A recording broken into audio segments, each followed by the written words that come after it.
I'm in the world, but not of it. I praise God every day and I love it. I say what I want and I say what they want. I stand for the truth and what's right and they don't. Life is simple, it's no puzzle. Common sense will tell you not to wear a muzzle.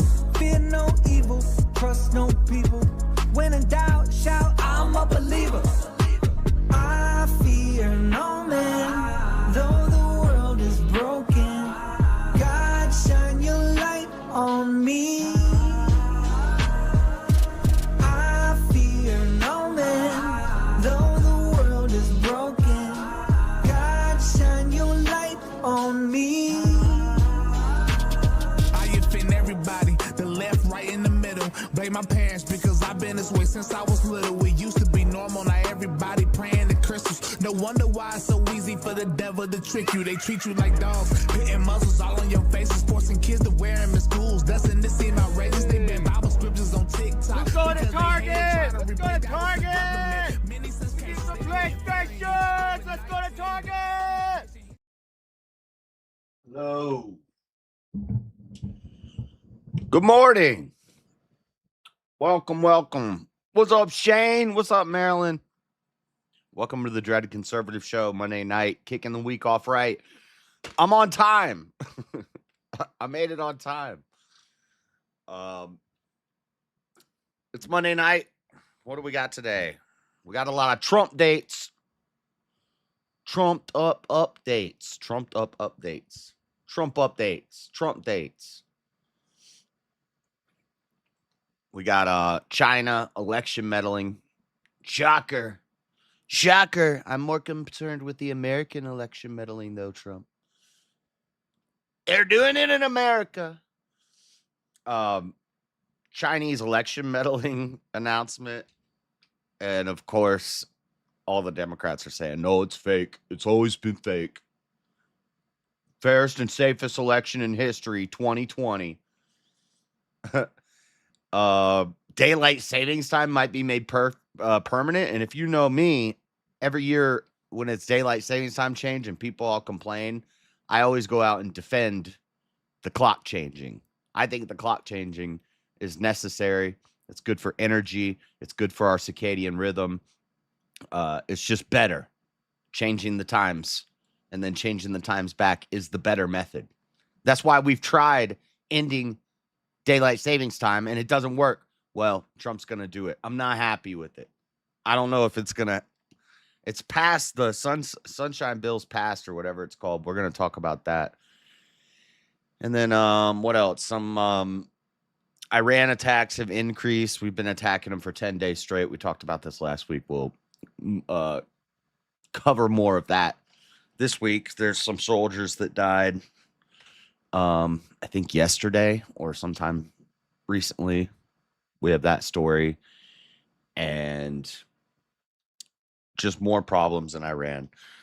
What else? The incendiary device, which was basically fireworks and accelerant. I'm spoiling all the stories before we even get to them. At the New York Federal Building today, this morning, we have that story. And then I'm going to do a DebateCon 8 fight card prediction list. You know how when there's like UFC fights coming, everybody does their card predictions. I'm going to do my fight card predictions. Now, it's not quite the same as a UFC fight where you can pick a winner at the beginning and then there's a clear defined winner. I think modern day debate does polls to decide who the winner is. But I think we all know it's going to be more of predictions of like how I think the debate's going to go of all the different debates at DebateCon 8 this weekend. So, and then we're going to wrap up with a little segment on flock cameras. Flock cameras, popular topic right now. We're going to watch Tommy G. I love Tommy G and Tyler Oliveira and Nick Shirley, all those guys. But Tommy G is probably my favorite. And he's got a video on flock cameras. Might just watch the whole thing. I think it's like 28 minutes at the end of the show if I have time. or we're kind of skipped through it, but flock cameras everywhere. Surveillance state is here. I've been telling you. Google funded China, helped fund with the American CIA, helped fund China's Sharp Eyes surveillance program. But Google's banned in China. So why the hell is Google helping China do their surveillance? Because they're going to implement it globally eventually. And they are. It's rolling out. The flock cameras are here. And they're worse than you think. People are cutting them down. Antifa types. And there's pluses and minuses to the flock cameras. If we're on the side of, I'm not on the side of cutting them down, but I don't like them. But anyway, we'll talk about flock cameras everywhere. Privacy violation abound. Well, wait till you see this video that Tyler Oliveira did, or that Tommy G did. He was trying to get interviews with the people at Flock and going into all their businesses with cameras running and recording their license plates and stuff in the parking lot, like an annoying First Amendment auditor kind of. And then when they would get mad about it, he'd be like, "Whoa, what? You don't like your privacy? I'm surveilling you." And they're like, "You can't do that here." He's like, "Why not? I'm in public. I'm surveilling you. You don't like when people surveil you?" It's so funny. But we'll watch that video later. That's the plan for the show. Let's freaking get into this. Where are we starting?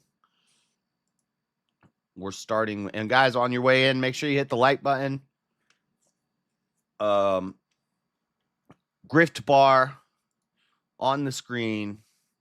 Donos are active. You know, we are funded by viewers like you, but I appreciate a like. Just hit the like button. That's free. Anybody can do it. If you like it, tell a friend. If you hate it, tell everybody. All right. Trump alleges China meddled in 2020 election and questions voting security ahead of midterms. Did the SAVE Act pass? I don't think it did. U.S. President Donald Trump, this is from BBC. U.S. President Donald Trump has delivered a primetime address in which he accused China of interfering in the 2020 election and alleged shocking vulnerabilities in American voting systems. Trump, who spoke from the White House on Thursday, has repeatedly made unsubstantiated claims about voter fraud and foreign meddling in the 2020 election, which he lost to Joe Biden. Allegedly. Hope DeSac was good. Love you, bit. DeSac was good. Hey. Thank you, Shane. U.S. intelligence community has previously concluded China did not interfere in the 2020 election. In response to his speech, China's foreign ministry strongly denied the allegations of Chinese meddling in the 2020 presidential election, saying they were entirely fabricated. Entirely fabricated. Oh, entirely fabricated. Trump's claims are malicious smears, which have long been proven to be groundless. Foreign Ministry spokesman Lin Zhong said. Trump spoke in front of several members of his top team as he gave his address, but journalists were unable to put questions to the president, which is strange for him not to have like an open Q&A afterward. He usually always does. In his remarks, he accused China of the illicit acquisition of 220 million voter files, including personal information. Trump says data in 18 states was bought, stolen, or hacked by China, and accused those responsible for sounding the alarm of not disclosing the discovery to government officials or Congress. A lot of voter data is publicly available, and Trump did not, in his speech, present any evidence that China used this information to alter voting systems or influence election outcomes. Hundreds of pages of documents released, many of them heavily redacted. BBC is in the process of reviewing them. Democrats accused Trump of attempting to sow doubt about the security of upcoming November. Only Democrats are allowed to do that. They're the only ones who are allowed to sow doubts about the election.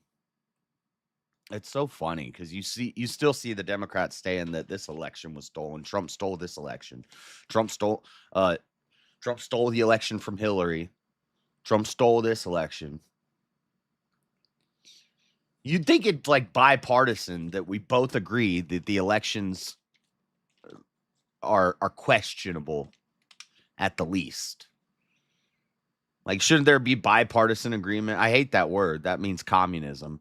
But should there be bipartisan agreement about election meddling? If we both think everybody's stealing the elections all the time, you'd think that they'd support things like voter ID, like 80% of Americans do. But somehow the media narrative is that that voter ID is racist. That's weird. That's weird. Let's watch some of this. Well, before we watch it, I'm going to read the White House's little announcement here on this, what they're saying. So we read what BBC is saying, that seemed pretty, I don't know, I'm sure if I kept reading into the article, there was probably more editorialization and op-ed type stuff and biased news from BBC. But that seemed kind of neutral. It was just telling us what it is. This is the White House. We're going to watch the video, and then we'll look at AP, who is basically trying to say that this is all BS from Trump. But the White House is saying President Trump exposes bombshell evidence of foreign election interference and deep state suppression. This is really long.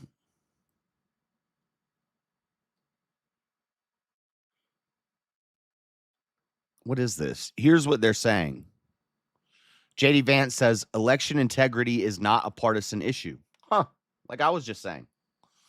It is an American issue. Let us unite and pass the Save America Act and ensure every American's right to vote in a free and fair election is protected. Jeff Landry, Louisiana government. Astonishing information released by President real Donald Trump tonight. China meddled in our elections, hacking 220 million U.S. voter files, which contain sensitive information, including addresses, names, and phone numbers. A Department of Homeland Security investigation identified 278,000 non-citizens who are registered to vote in federal elections. Dude, Nick Shirley did that video where he went to those places to find the names of the people that were on the voter rolls. These 98-year-old people who have voted in the last 50 elections for Democrats. And then you go and find that their address is a P.O. box. And then you can't find the person. The person doesn't exist. Where's this person? What about the 120-year-olds? What about those Democrat voters who have been receiving Social Security payouts and they're 250 years old? They're older than America. What? Ay, caramba. What's National Security Advisor Robert C. O'Brien saying? He's saying, I called this interference years ago, but the press disputed and downplayed my warnings at every turn. Thank you for releasing the evidence, President real Donald Trump. Ezra Cohen, the former Intelligence and Security Undersecretary of the Defense for Intelligence and Security, Ezra Cohen. The day has finally come. Americans can now see a portion of what we caught the permanent security state covering up in the winter of 2020. CCP interference in our elections. That's the Communist China Party. The Chinese Communist Party. Much more remains to be declassified and released. Great work is being done today by a small team of patriots working long hours to uncover the truth and share it with the American people. Advancing American Freedom Senior Legal Fellow Hans von Sapopsky. President should be commended for declassifying and releasing the reports that support his claims. So this is all just quotes from government officials, people in the media. What's Marco Rubio say? Without trust, there can be no greatness. Under POTUS, the Trump administration will rout out foreign interference in our elections and safeguard our democracy. America's future belongs to Americans. Oh man, I wish I had that. I wish I had that poll that I saw. That says Democrat coffers are like empty. The fundraising for the Democrat Party for this midterm election they're doing horribly compared to what they usually do by the same amount of time. And maybe people don't know this, but a lot of getting elected is just who can fundraise the best. And that's why you have problems with your NGOs and your APACs and all that stuff, is because whoever can get the most funding from all these different groups can usually get elected. If you it's a campaigning, interviews, fundraising, debate. I guess campaigning, interviews are kind of together, but going on a tour, doing podcast interviews, doing rallies, that's the campaigning aspect of becoming the president. And then there's the debate aspect. The interview is part of the campaigning. The debate and fundraising. The most important is fundraising. You don't even have to be a good debater. What that one lady that won in Texas against Carrie Lake, was it? The girl that won against her. She never did a debate. She didn't campaign. That crazy lesbian lady with the dog. I forget her name. But she won. She didn't do nothing. I thought Carrie Lake was a shoo-in. Not that I was a fan, but I thought she was a shoo-in compared to that lady who was scared to debate, scared to do interviews, scared to campaign. But I bet you she was a damn good fundraiser. So anyway, the point is, Democrats' fundraising is very lacking for this midterm. So we might actually be surprised. It may not go as bad as we're thinking it's going to go in midterms. But anyway, so these are people commenting on all this stuff positively from the White House, Trump's White House, of course. So it's positive on him. Let's watch this. Speech from Trump. It's 25 minutes long. I'm not going to watch the whole thing, but we can get a good gist of it from the beginning. Good evening. Before we begin, I'm proud to report that our country is safer, stronger, and far wealthier than it has ever been before. We are doing great. Less than 2 years ago, we inherited an economic and social disaster. After the worst inflation in 48 years, the wide open borders with millions and millions of people pouring in from all over the world, including criminals of all types, and 11,888 murderers, many of whom killed more than one person. We had transgender for everybody, men and women sports, crime ravaged. I don't know what that has to do with election meddling, but yes, transgender for everybody. Not a good idea. Our cities, and the whole world was laughing at us as a nation. But not anymore. 2 years ago, our country was dead. Now we are the hottest country anywhere in the world. America is respected like we have never. I think it's pretty hot in France right now. Aren't they on fire? Been respected before. We have more money being invested in the United States than they don't have air time. Conditioning. How can America be the hottest country anywhere in the world when we got central air conditioning? Trump, I'm cool. In the history of our country, more Americans are working today than ever before. This week it was announced that inflation saw the largest monthly decline in more than 6 years. Just happened. It was just given out. The media reported it, and we accept it. The best in 6 years. The tax cuts in our great, big, beautiful bill are saving hardworking families thousands and thousands of dollars, like with the provisions, no tax on tips, no tax on overtime, and no tax on Social Security for our great seniors, along with the interest deduction on a loan used to purchase a car, but only if that car is made in America. How long till he gets to the China stuff? America, and a 100% expensing for our job-creating businesses. Our stock markets are at their highest point in many years, but we can actually say of all time, And your 401ks, pensions, and retirement accounts are setting records every single day, the highest in history. For years, we paid the highest price for prescription I don't know how long until he gets to the stuff about China election meddling. drugs anywhere in the world. See, because I was able to get the rest of the world and the Trump RX to put the costs of healthcare can invested, put in by companies and individuals to take care of our children so that at age 18, they will have potentially hundreds of thousands of dollars in their account, and they'll get off to a great start in life. So for that, go to trumpaccounts.gov and sign up your child or any child who'd like to sign up. Our previously wide open borders have been transformed into the most secure borders in the history of our country, with 0 illegal aliens being admitted to the United States in the past 14 months. That is 0. Nobody thought it was possible. We had the worst border in the history of our country, and now we have the best. Crime is plummeting nationwide, with the murder rate at its lowest level since 1900, or more than 100. Okay, I guess he's going through a State of the Union address basically before the speech, but I'm trying to find when the 25 produce million challenge that must be urgently addressed, because no country can be great without fair and honest elections. You have to trust your country, because if there can be no trust, there can be no greatness. And that's very simple. No trust, no greatness. No greatness. No trust, For no many greatness. years, I've called for bold, swift, and decisive action to protect the integrity of America's elections.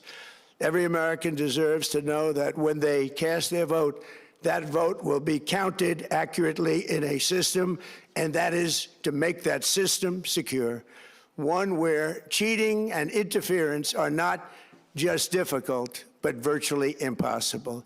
Unfortunately, the system we have today falls catastrophically short of that standard. Tonight, I'm announcing the immediate declassification and release of critical intelligence revealing shocking vulnerabilities in our election infrastructure. This evidence shows that the election system we have dangerously exposes, and really exposes like levels never thought possible, to hacking, exploitation, and foreign interference. Just as disturbingly, this vital information has for many years been covered up and hidden from you, the American people, our beautiful, our great American people. But that all changes right now. The documents we will release starting tonight have been gathered by the White House Government Transparency Task Force, a great group of people, along with the staff of the President's Intelligence Advisory Board, supported by our top intelligence agency chiefs, who have all personally reviewed the findings. We are presenting this evening and fully confirmed their authenticity. You can see these documents for yourself at whitehouse.gov. That's whitehouse.gov. Go check it out. Our purpose in disclosing this information is not to weaken confidence in election, but to earn that confidence by confronting vulnerabilities and correcting them very, very quickly. And that's what we're doing. The documents cover 5 major areas of concern. First, they show that over a period of years, starting during the 2020 election cycle, the People's Republic of China carried out what is believed to be the largest compromise of election data in history, resulting in China's illicit acquisition of 220 million U.S. voter files. That information includes names, addresses, phone numbers, political party preferences, and other sensitive data that would be needed to register to vote and engage in other nefarious activities, which is exactly what was happening. This data... I have it pulled up here. I'm showing it on the screen. He's just reading through what the White House documents say here, the 5 things. Michigan voter registration investigation, non-citizens on state voter rolls, China's acquisition of exploitation of American voter data, vulnerabilities in electronic voting and ballot count systems. This is all the things he's going to go over. He says 5 points, but I only see 4 here. I only see 4. I don't know what the 5th one is. A loss presents an unprecedented election security nightmare. The intelligence even shows that China has signed a data exploitation unit specifically to this new project. Compounding the travesty, the second set of documents we are releasing reveals that members of the deep state, very, very famous group of people, in many cases, in our intelligence agency work to actively suppress and downplay information about the extent of China's sinister election meddling, covering it up from both the president and the American people. And this one in Michigan talks about the ballot harvesters and how they were filling out people's ballots in their names. Get Out the Vote organization in Muskie Grown was so concerned by what they found that they contacted the FBI in Detroit. Documents state that some canvassers admitted to FBI agents that they signed voter registration forms in other people's names, submitted fraudulent registrations for people who did not exist, and received gift cards tied to the number of applications they produced. The FBI, and that's what Nick Shirley was going around. We were seeing that in LA. We were seeing that in Chicago, New York, all the big blue Democrat cities, giving out voter cards, giving out $5 in a cigarette, a couple cigarettes and $5 to crackheads on what's that place in why can't I think about it? In California, where all the homeless people stay, Silk Row, I can't remember what it's called, but where all the homeless people stay in California, they're out there handing them $5 in cigarettes to vote. Gift cards. Wow. Who knew? I did. Like nobody thought was possible. U.S. spy agencies began learning about the compromise of voter registration files in 2020 when they discovered that tens of millions of voter data, think of that, tens of millions of voters' data in 18 states have been bought, stolen, or hacked by China. Yet those responsible for sounding the alarm instead. I thought he was being, he was exaggerating when he said tens of millions, but here it says hundreds of millions of U.S. voter. There was only 330 million voters. Or there's only 330 million people. Hundreds of millions of U.S. voter files are in the hands of foreign governments. That could be people in the past, too, that are dead. Or our machines and ballot counting systems are exposed to hacking and manipulation. China and other countries have been trying to meddle in our elections. Evidence of fraud has been buried. Hundreds of thousands of non-citizens and dead people are listed and active on the voter rolls. And yet we still have elections with no voter ID, no proof of citizenship, and tens of millions of ballots floating aimlessly through the mail. Kept the information secret and hidden. They did not disclose to me as president or to anyone else, and to the best of our knowledge, they did not inform Congress. In fact, all they kept saying is, this is the most secure election in the history of our country. A standard, very pat line that was divvied out to say.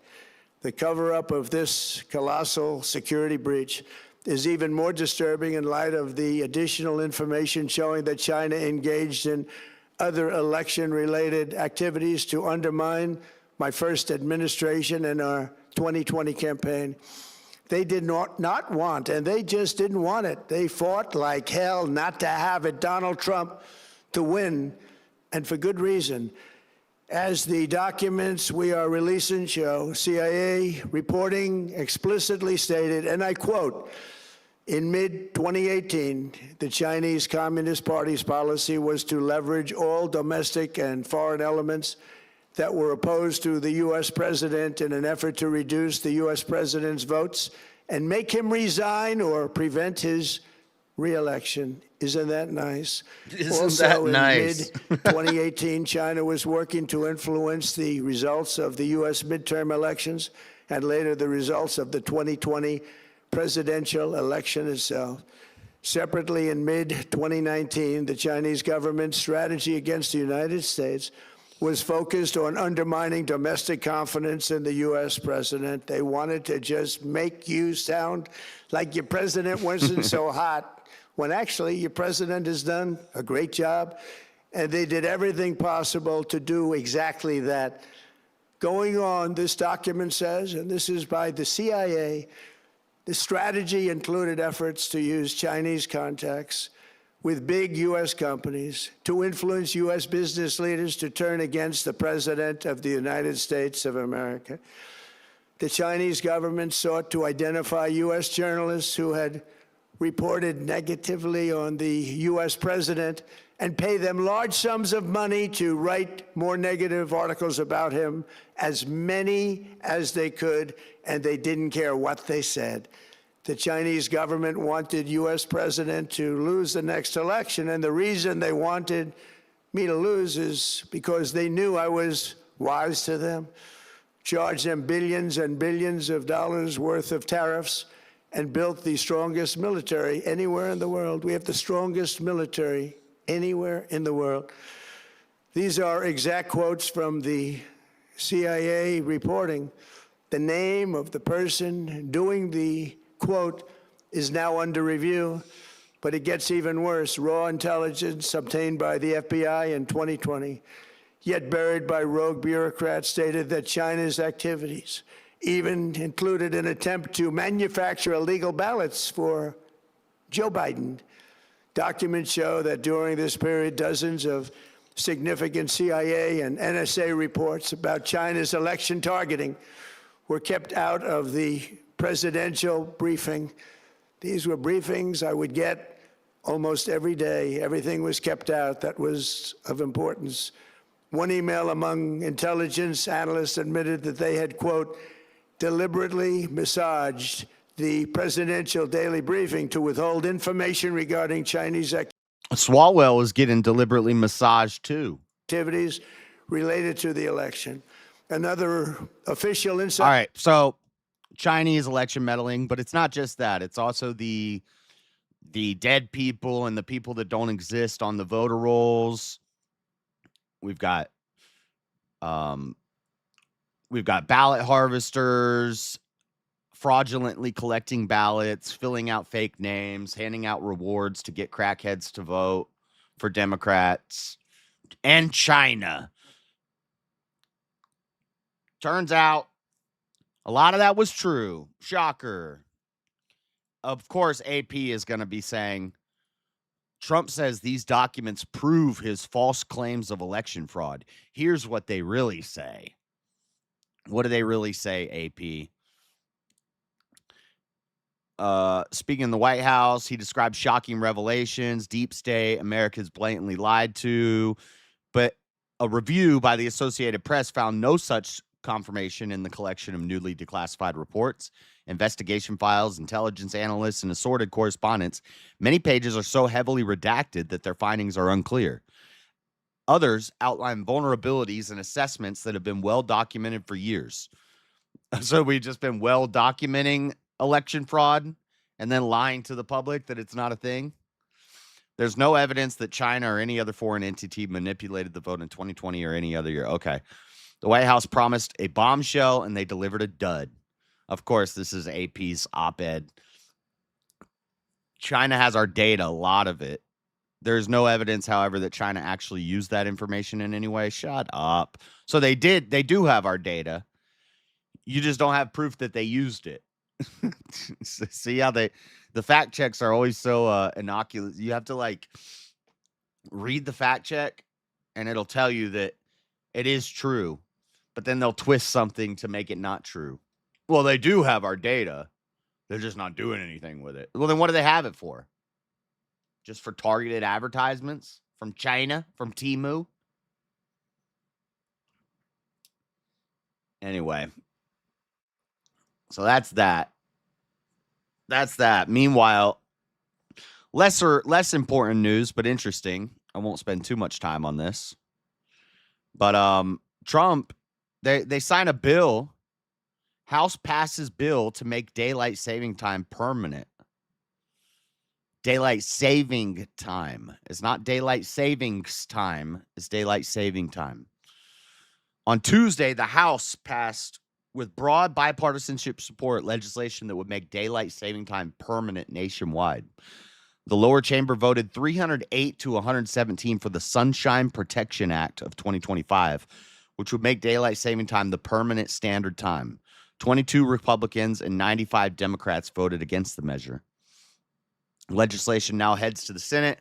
President Trump has backed the legislation, arguing in a True Social post that the bill is so important and that hundreds of millions of dollars are spent every year by people, cities, and states being forced to change their clocks.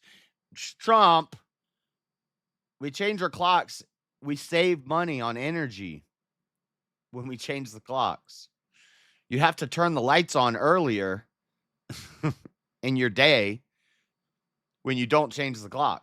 We change the clock so that the sunshine will be in the middle of the day, right around the same time sun goes down. Instead of the sun going down at 6 o'clock half the year and 8 o'clock the other half of the year. Try to keep it at 7. House measure was introduced by Rep. Blah, blah, blah, been popular in Florida. Anyway, it passed the House. I don't know if it's going to pass the Senate, but we've tried this before. Why permanent daylight saving time has failed the U.S. before. Congress is closer to making it permanent. Should the Senate pass the bill and President Donald Trump sign it into law, winters could soon feel reminiscent to the early 1970s. Under the Sunshine Protection Act, states that are not exempt would have to observe daylight saving time year-round. Simply put, that would mean not setting our clocks back an hour in November of the year the law takes effect. As easy as it sounds, observing daylight saving time year-round is a bit more complex. U.S. observes daylight saving time in 1918, energy-saving effort, but it lasted only a year. Came back in 1942 during World War II, but it was chaotic because states and localities were allowed to decide when they wanted to switch between daylight saving and standard time. 60 years ago, the Uniform Time Act standardized the twice-a-year clock changes. 7 years later, in 1973, the U.S. again observed year-round daylight saving time amid a national energy crisis. At first, the emergency daylight saving time bill signed into law by President Richard Nixon was well liked. In December 1973, it had nearly 80% approval rate. By February, that dropped to 42%. See, it didn't take long for people to figure out that it wasn't a good idea. Soon, parents were sending their children off to school in morning darkness. Yeah, your kids are going to be waiting for the bus. It's going to be dark. In some parts of the country, the sun would not rise until 9 a.m., armed with flashlights, prompting safety concerns. There were multiple incidents nationwide of children being struck by vehicles on their way to school, including 8 fatalities in Florida.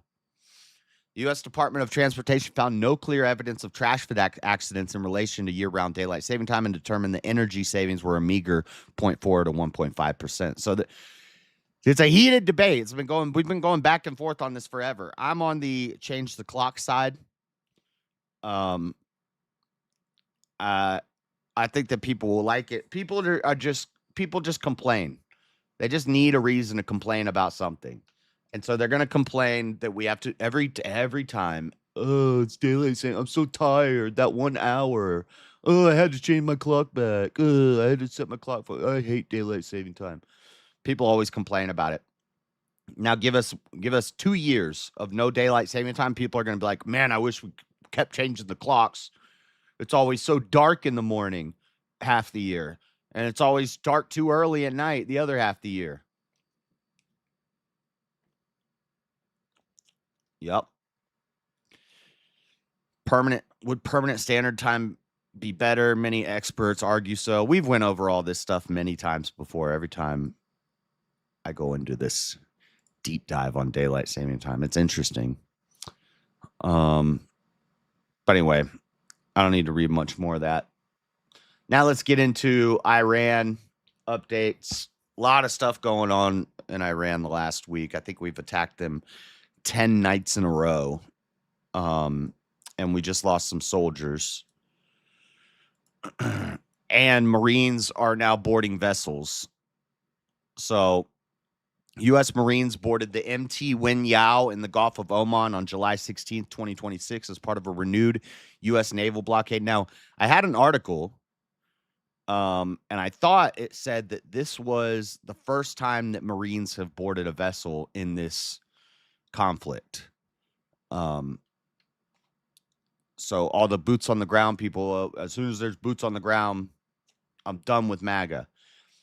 This is pretty close. Boots on a boat in somebody else's sea. I don't know.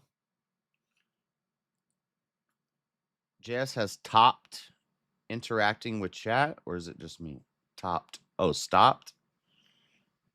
Do if there's something interesting and relevant, send a super chat, then I'll read it for sure. No greeting or anything. Don't punch me, JS. Hi. Hi, Seahawk Daddy. Hi. Hi. I see you. Where was I? Wen Yao is a Dubai-operated, fully laden tanker carrying Iranian fuel that attempted to evade the blockade by repeatedly changing its name and flag while under pursuit. That's the what did we call? What's it called? Ship fleeting. Something fleeting. And I talked about we were talking about with the Venezuela ordeal, how these ships just change their flags and then they avoid tariffs and taxes and stuff like that. The fines, shadow fleeting. That's what it's called. Marines swarmed and inspected the MT Wen Yao. U.S. forces have redirected at least three commercial vessels trying to run the blockade. U.S. aircraft disabled an unladen oil tanker that failed to comply with demands to alter its course. Let's see. See a little video of this real quick.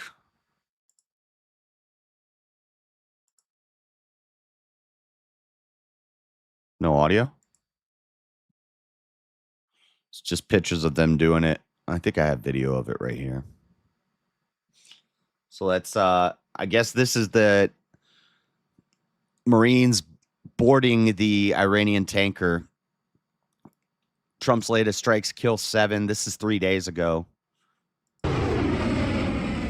US President Donald Trump has launched another wave of strikes on Iran for the 6th night in a row, including on an We're currently on the 10th night in a row. This is from 3 or 4 days ago. Island that helps the regime exert significant control over the Strait of Hormuz. An attack on Greater Tun Island targeted Iranian defense and missile sites. The regime uses the island partially to control the key shipping waterway, US Central Command said.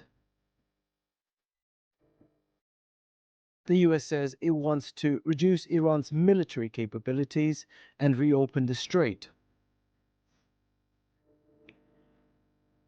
Does this have video of them boarding the vessel? Tehran retaliated, with missiles and drones targeted at US military bases in neighboring states Bahrain, Jordan, and Kuwait.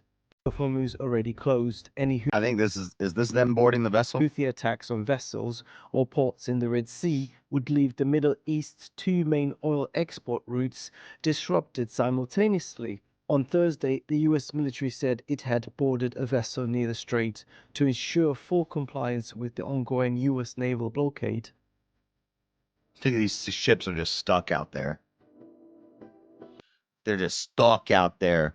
So that's been going on. 10 nights of attacks. We're boarding naval vessels that are shadow fleeting, using false flags to try to dodge the blockade.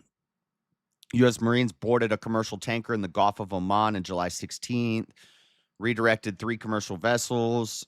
Marines from the 11th Marine Expeditionary Unit called out a verification boarding of the tanker MT Wen Yao in the Gulf of Oman. And then we have Strait of Hormuz, nearby waters, open for commercial traffic. But then this happens yesterday, I believe. This was updated 6 hours ago. U.S. military identifies 2 soldiers killed during Iranian strikes in Jordan. Pretty young lady. And this guy, First Lieutenant Tyler James Feehan, 25 years old, and Private Isabella Gonzalez, 19 years old, were killed as part of the Friday attack on Muwafaq Salti Air Base in Jordan.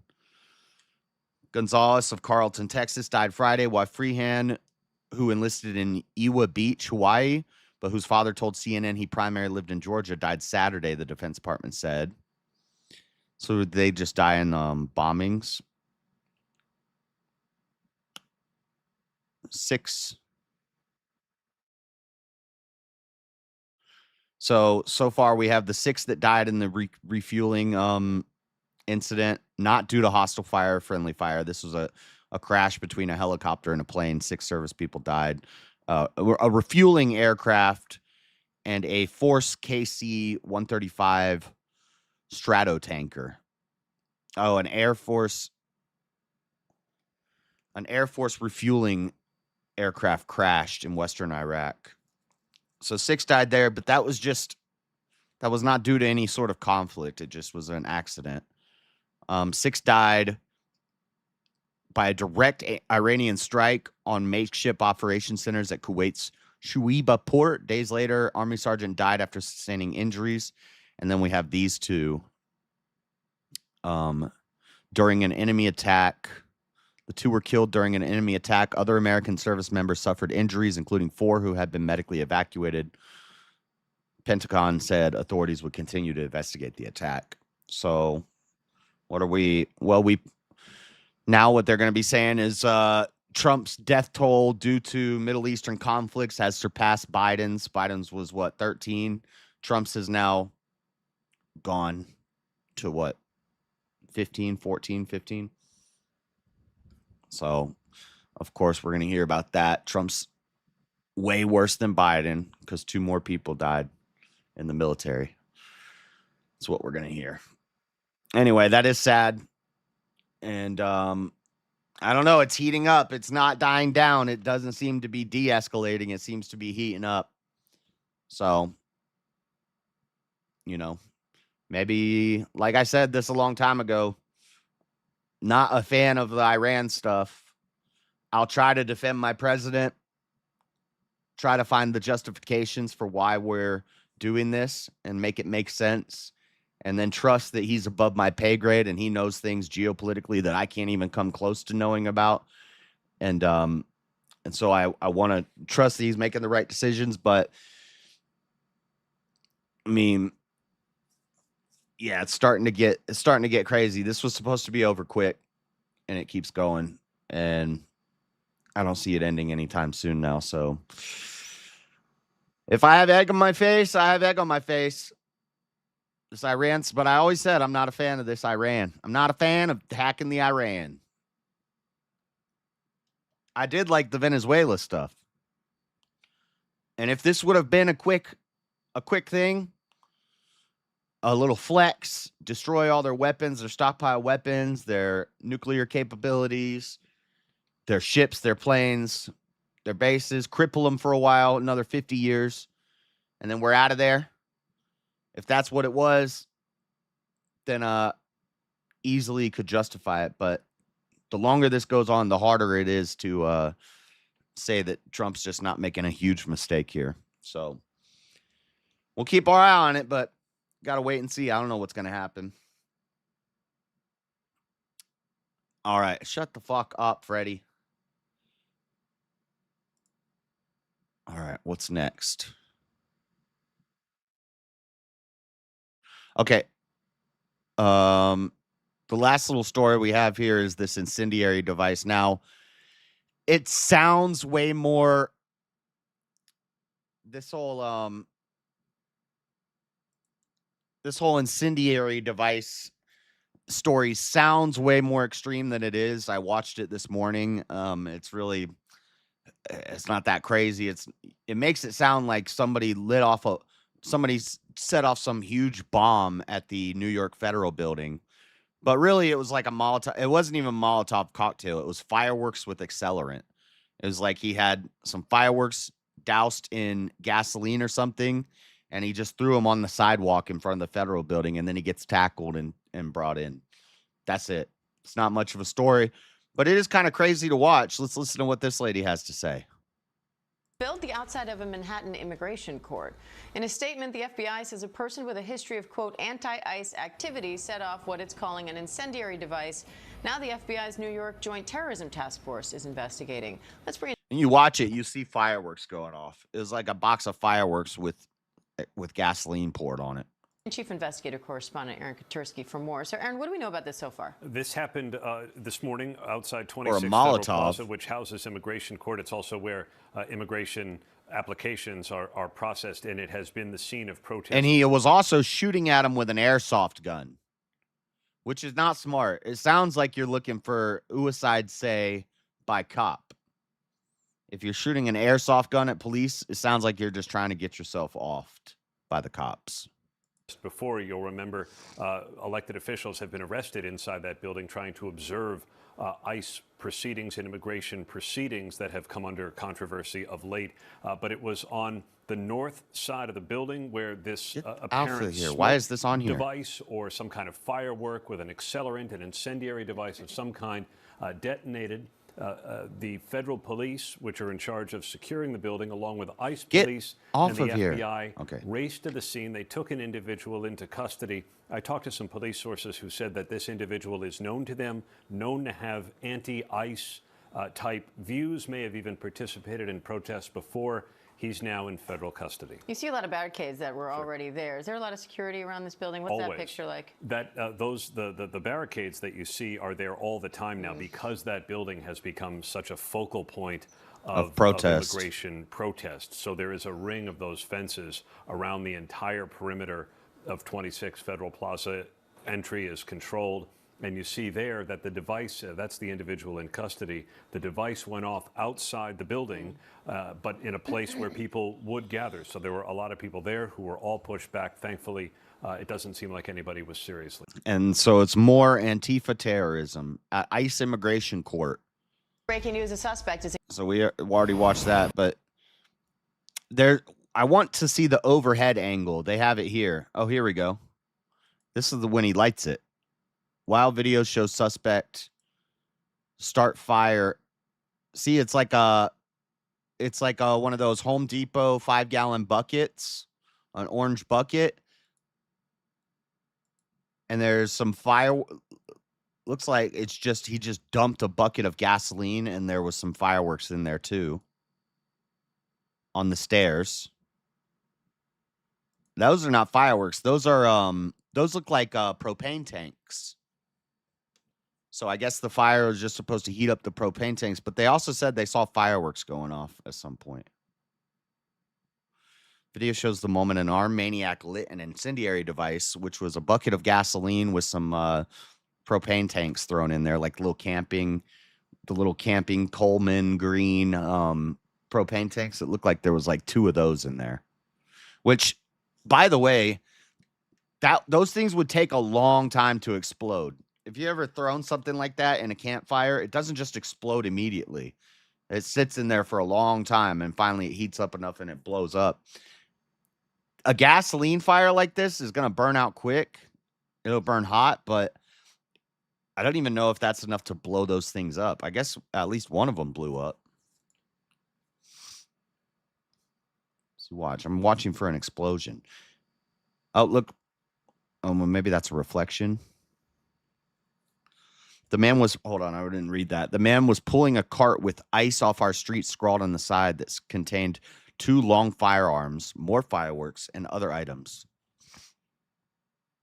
Now, his long guns were airsoft guns. 43-year-old military veteran from Poughkeepsie was taken into custody.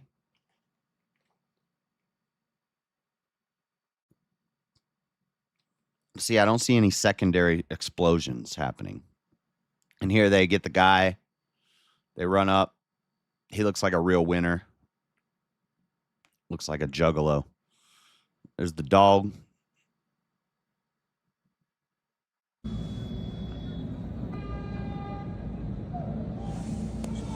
So looked like he's got a thing of fireworks in his hand now, and he throws it at the fire, and then that starts.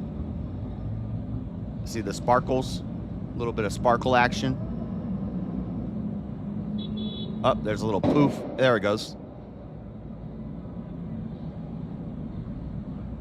But I don't think those canisters. See, I don't think those propane cans ever blew up, because that would be a big explosion. I don't think they ever went. The fireworks just went that he threw in. But look, the fire's already burning down.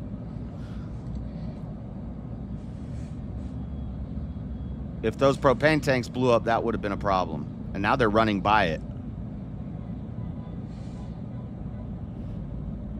He's on the ground. Fire's out, but still be careful, man. There's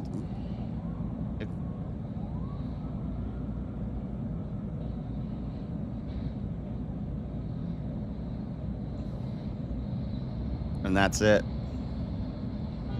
So, interesting little story. Nothing too crazy happened. These people are cowards. They're, they're not really about that life. That was a cowardly dump a gallon of gasoline and light it on fire. Pretty cool, bud. You did nothing. Nothing, sir. And that's that.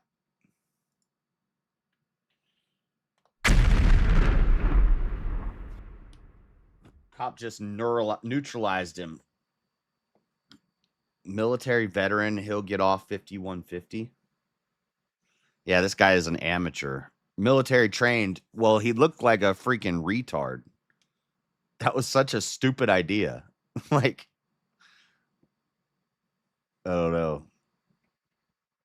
At least they're not good at terrorism. These domestic terrorists. At least they're not good at it. I like that first second though, because you can really see what. Watch. I'll show you.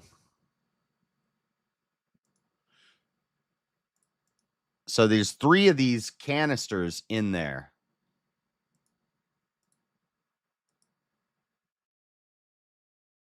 This one, see, it looks like one of those Coleman propane tanks, but this looks like a jug of like. But I don't think they ever explode. But anyway, at least they're not good at terrorism. Am I right? I think I'm right. All right. We don't have a lot of reels and rapid fire. But we're going to do reels and rapid fire. I'm going to do this DebateCon card review. Card predictions. Fight card predictions. Let me open this.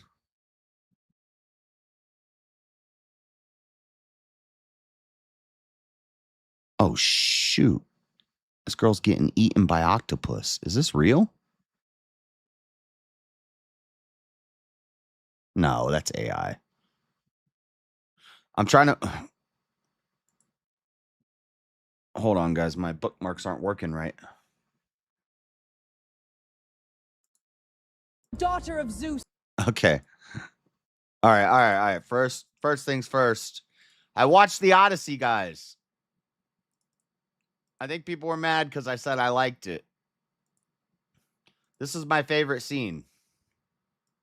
O daughter of Zeus, my cock is fashioned from the skin of mine own forearm. Damn, nigga. She's got pineapple Kool-Aids. Kool-Aid pineapples. O daughter of Zeus, my cock is fashioned from the skin of mine own forearm. Damn, nigga. Damn. Dude, it was a good movie. That was my favorite scene. Spoiler alert. Okay, updates on this illegal immigrant who crashed a semi, killed 3 people, didn't know how to drive, didn't know how to read.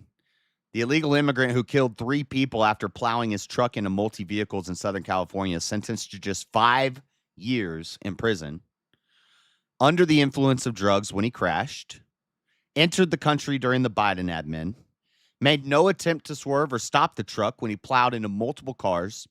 It would have never happened if Gavin Newsom had followed our new rules. California broke the law, and now 3 people are dead and 2 are hospitalized. Singh pleaded guilty last month and has since been sentenced to 5 years in prison for this. He just vaporized like 4 cars.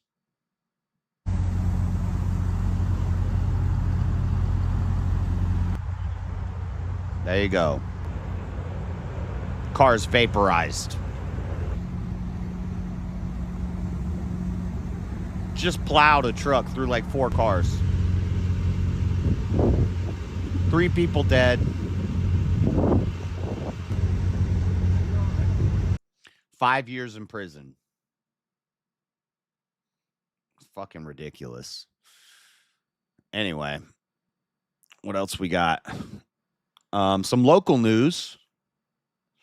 We had a religiously motivated stabbing at the West Valley Mall, which is not far from me.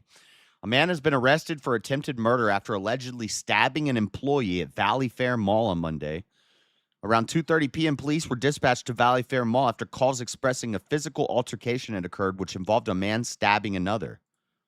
Here's the video. See if I can make it bigger. All right, Cedric, thank you for that. We're now learning details in the stabbing at the Valley Fair Mall in West Valley. New details, according to the arrest documents. The attack was religiously motivated. The attack happened yesterday, and investigators say a man... Hold on, I want to make this full screen. ...stabbed an employee at a mall kiosk. It's a Muslim guy. Bystanders then took the suspect to the ground, and you can see it in this video here, holding him until officers arrived. The victim was taken to the hospital. Sorry, guys. This is not live footage. This is from news. This is for news reporting only. This is news and information and education with some entertainment thrown in. This is not live footage. This is from ABC News 4. This is from the West Valley event. Any violence that happens already happened. This is only for news purposes. Well, that person has since undergone surgery. The Holy crap. They're just holding him and repeatedly punching him? suspect, though, identified as Okay, I don't think we can show this. This is on the news. 48-year-old Peter Larson was arrested on attempted murder charges. Police say that Larson told them that he had... Peter Larson, he doesn't sound Muslim. He just got knocked out by a big Tongan boy, and he's getting held by... targeted the man because of his Muslim faith. Larson is now in the Salt. Wait, Larson targeted them Lake because they're County Jail. Muslims. A home serve story. Kim's home water line broke. She's panicking. Wait, so they're saying Larson targeted a Muslim guy and tried to... This doesn't sound right. Larson, officers found mall bystanders had pinned Peter Michael Larson to the ground and had removed a knife from his hands.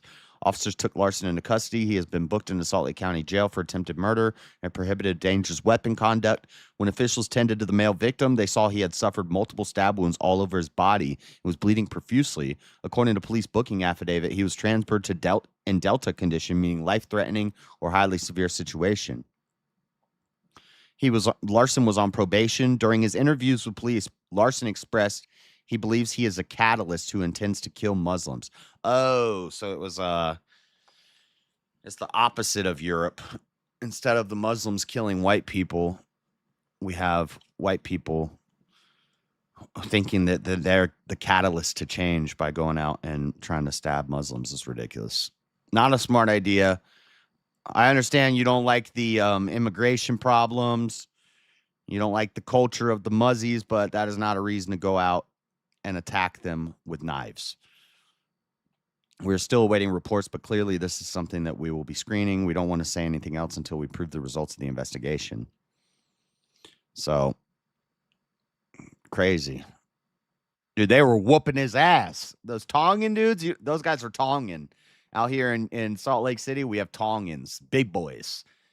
You do not want to fight a Tongan dude. No. And he just got held there and got rocked repeatedly. I might catch something in trouble for playing that, but that was news, ABC News 4. They had it, so it's on YouTube. Crazy story. Why are you gay? And another. It's just, oh yeah, they rocked him in the face repeatedly. Big old Tongan boy, straight checking you in the face. Oh yeah, that dude's effed up. What else we got? Woman shot near Aurora Ice Processing Center returns to protest as she recovers. Wow, great story. I think this is the girl that we played the video where she runs at the cops and he blasts her right in the face with the less than lethal, hits her right in the eye. I think this is her. But look at this girl. Went to a protest today where Today, the woman who was shot and injured outside the Aurora Ice Processing Center is now sharing her story as she recovers from a gunshot wound to the foot. Police say she was protesting a block away from the... Okay, different one. The girl I'm thinking of got hit right in the face with a salt bag. She's running out, lost her eyeball. This girl got hit in the foot. Detention center on Thursday night when a Geo Group employee shot her with his personally owned gun. Ariana Kuhn went to a protest today. She looks like a real winner. Aurora police say an employee of the Geo Group who works here at the Aurora Ice Processing Center shot and injured a protester around this area on Thursday night. And today she was back here. She says she won't be afraid to keep speaking up. Somebody was hurt by the words that I was saying to him. That doesn't give you the right shoots, buddy. Oh, really? Huh. I bet you cheered when Charlie Kirk got shot. And you think that his harmful, hateful speech is a worthy reason to be assassinated. I wonder how consistent she is with that. So, Emma Landis says she was protesting outside the Aurora Ice Processing Center Thursday night when employees of the facility run by she looks like a real winner. The Geo Group started harassing her and her friend. Police say the two women were blocking Geo Group employees. The security guard at the building that you were probably picketing and vandalizing and causing a disturbance in front of caused a disturbance to you? Started harassing you? You mean you've been there harassing them every single day for almost a year now? But the security started harassing them. What the fuck? Whatever. Shut up. Getting into work, verbally confronted them in their cars and took photos before walking away. That's when Aurora police say 42-year-old Geo Group employee Brandon Booth got out of his car and fired a gun in their direction, hitting Landis in the foot. Landis works as a server and now in a cast says she'll be unable to work for at least 6 to 8 weeks. You know, this put a pause on my life. Sunday, she works as a server. Isn't like servers usually like pretty attractive, friendly, outgoing people? I'm not giving her a good tip.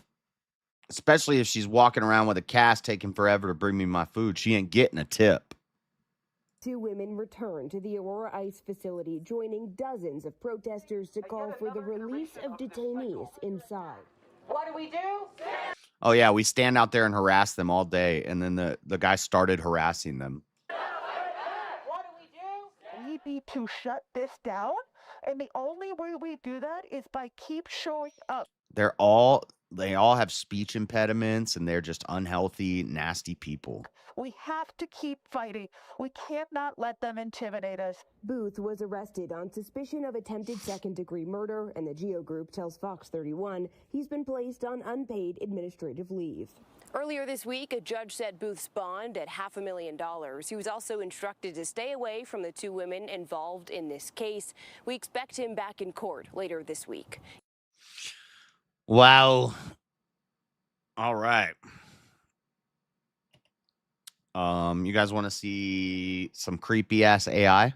This one's been blowing up. Oh yeah! Oh yeah! Drink me!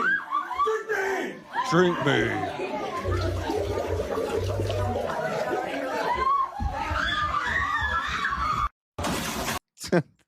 The most terrifying use of AI to date. Okay, we've got some Ukraine updates here in rapid fire. Moscow is under attack. 400 Ukraine drones hit Russia. Moscow, capital city of Russia here, getting bombed to hell by Ukraine. Ukrainian forces have struck 3 oil depots and a fuel facility in Russia's southern Stavropol region this morning. President Volodymyr Zelensky has said 3 Russian Shadow Fleet tankers were also hit in the Black Sea. It comes after a major Russian aerial assault on Kiev and other cities on Sunday, which Ukrainian authorities said killed at least 6 people and injured 16 others. The attack on Ukraine's capital is believed to be the biggest ballistic missile attack of the war. Kiev's government said firefighters were responding to blazes in 5 different districts after the attack. One of the biggest in recent weeks, hit residential buildings, office and industrial sites, a dormitory and vehicles. Ukrainian Foreign Minister Andriy Sybiha said the raid involved around 4 dozen ballistic missiles, the largest number in a single attack since the war began. The attack on Kiev comes a day after Ukrainian drone strikes killed at least 9 people at warehouses belonging to a major Russian shopping website. Volodymyr Zelensky said the strikes targeted significant logistical facilities, accusing Wildberries of providing equipment for drones and navigation equipment for the Russian military. Wow. So that's still happening. We have Andrew and Tristan Tate in rapid fire arrested in Miami, Florida. Dude, these guys could be looking at life. 59 charges. I think they got 20 new charges added to their current 30 charges.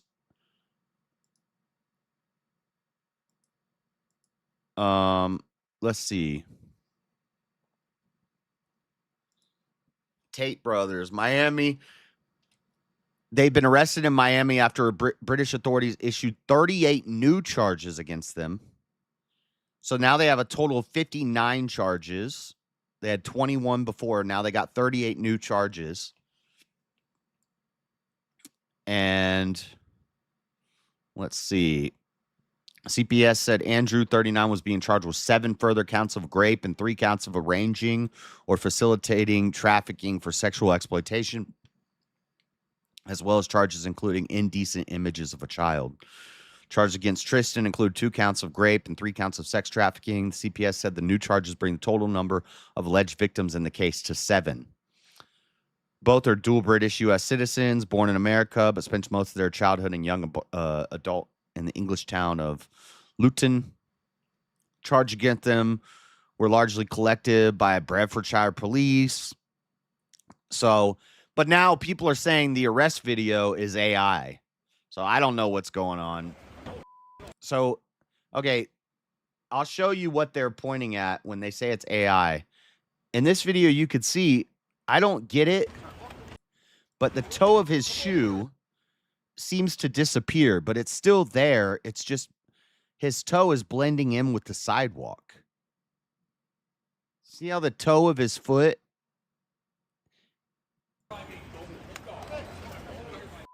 And then now it's normal. And there's a longer cut of this where his foot is normal, but then he turns. Now, I don't know if it's some sort of camera artifacting or some weird light situation that makes it look like his toe is missing. But some people are saying this video of them being arrested is AI. And then one of these cops, like, disappears. But the weird thing is his shoe. Okay, see? There, both of his feet are normal. And also people are commenting on the outfit he's wearing. I don't know what's up with those pants or those shoes or that shirt. I don't know.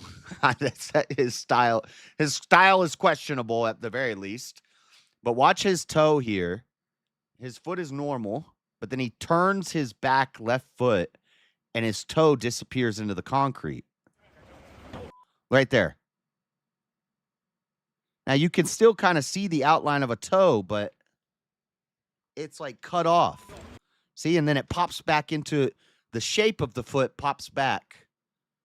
The shape of the foot disappeared for a second there.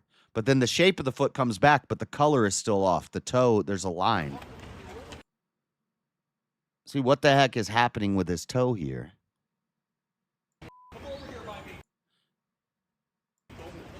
And that guy's not even wearing shoes. Why is that guy barefooted? Oh, no, I guess he's wearing, like, khaki boots.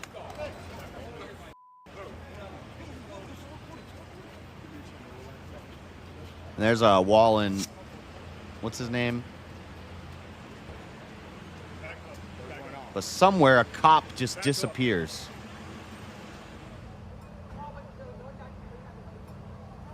I don't know if the video I saw of the cop disappearing was real. It was on X. This looks like real footage. This doesn't look like AI. Brothers appear in federal court in Miami next week, law enforcement said. So 59 charges of rape and sex trafficking. If these guys are found guilty, now there is a chance that that Trump could block their expedition to Britain if he says that this seems to be like a politically motivated attack against them. We could actually refuse to expedite them to Britain due to a treaty that we have with them that we don't need to transport political prisoners to our enemies. But it's not likely that I think Rubio commented on this, was asked about it. I don't think it's likely that the Trump administration is going to do anything to step in to help the Tate brothers out on this one. I don't think that's going to happen. It might, but probably not. And if they're found guilty, they could be looking at life. So we'll see. But this arrest video, there's a lot of people saying it's AI, and I don't know why. I don't get why they would do that. Like, they are really arrested, right?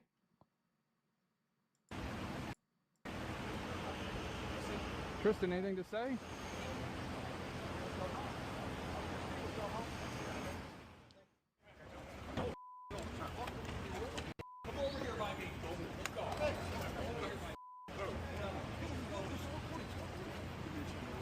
See, this isn't the full video, but one of the guys like disappears. But anyway.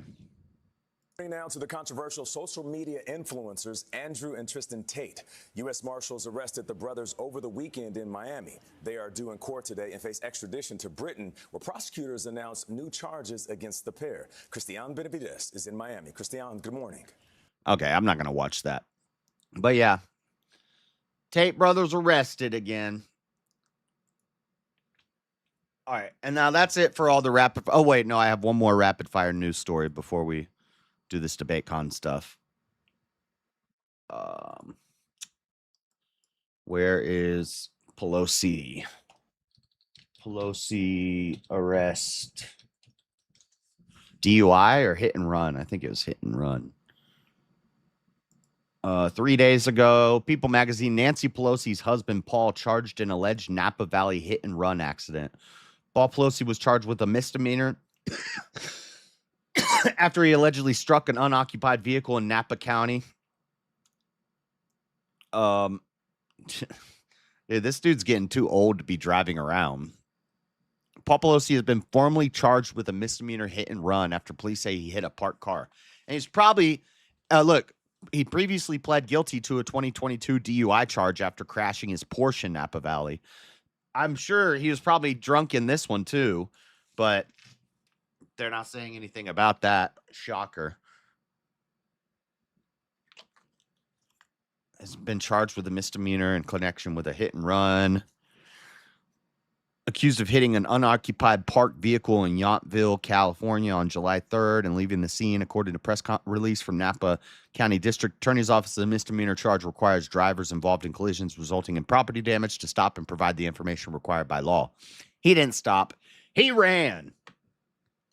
Drive, baby, drive. Drive, drive, drive. Drive, drive, drive. Okay. That's it for Rapid Fire News.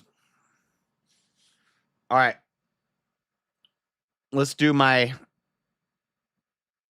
DebateCon DebateCon's coming up this weekend, boys. I'm ready to go. Gonna see a lot of you there. It's gonna be fun. Here's my fight card predictions. So the pregame event, which unfortunately I think I'm gonna miss this, is Friday night at 8 p.m., which is a new thing they're doing. They haven't done this before. Doing a debate on a Friday night. But that's Jay Dyer and Waleed Naeem. Muslim versus Christian debate, Bible or the Quran, which is God's revelation to mankind? Now, my predictions on this is, of course, I'm going to be biased. And so, but I predict Jay's going to make this Muslim guy look foolish. I don't really know a lot about Waleed Naeem. I might have seen him in some debate at some point, but I don't recognize the name. But that's the Friday night one. So I think we might be at the IRL VK. Might end up missing that. But should be a good one to start off the day. And then Saturday, we have religious debates all day. The first debate, God Logic versus the Waleed guy. So is he debating 3 times? No, he's debating twice. God Logic's going to crush him. God Logic that's all he does is crush Muslims. Was Muhammad a true prophet? Of course not. And just look at the actions of the people. If you compare the actions of the Prophet Muhammad, alleged Prophet Muhammad, fake Prophet Muhammad, to Jesus, if you compare their life, if you compare the lives of their followers, if you compare the current culture of the Muslims versus the Christians, the amount of terrorist attacks performed by the Muslims, you can see there's no fruit in that tree that comes from Muhammad. And that's what I would argue. I would point to his actions and the culture stemming off of his religion. The lack of fruit in it points toward it being false. Plus, simply predictions made wrong. If you make wrong prophecies, which Muhammad did, you're not a real prophet. So that should be an easy win for God Logic. And it'd be cool to meet him. I think he was not at the last one. Inspiring Philosophy was at the DebateCon 6 that I went to. Apostate Prophet was there, but God Logic was not there. God Logic's pretty cool. I like his content. Debate 2, we got Inspiring Philosophy versus Jake Brantasella, the Islamic Dilemma on Trial. Jake Brantasella is a popular Muslim debater. I've seen some of his debates. I've never heard of this Waleed Naeem guy, but I have heard of Jake Brantasella. Inspiring Philosophy, smart guy, Mike. Smart guy. He's not my favorite debater. He's very smart and he knows his stuff and he knows the Islamic Dilemma very well. So I see him winning this against Jake.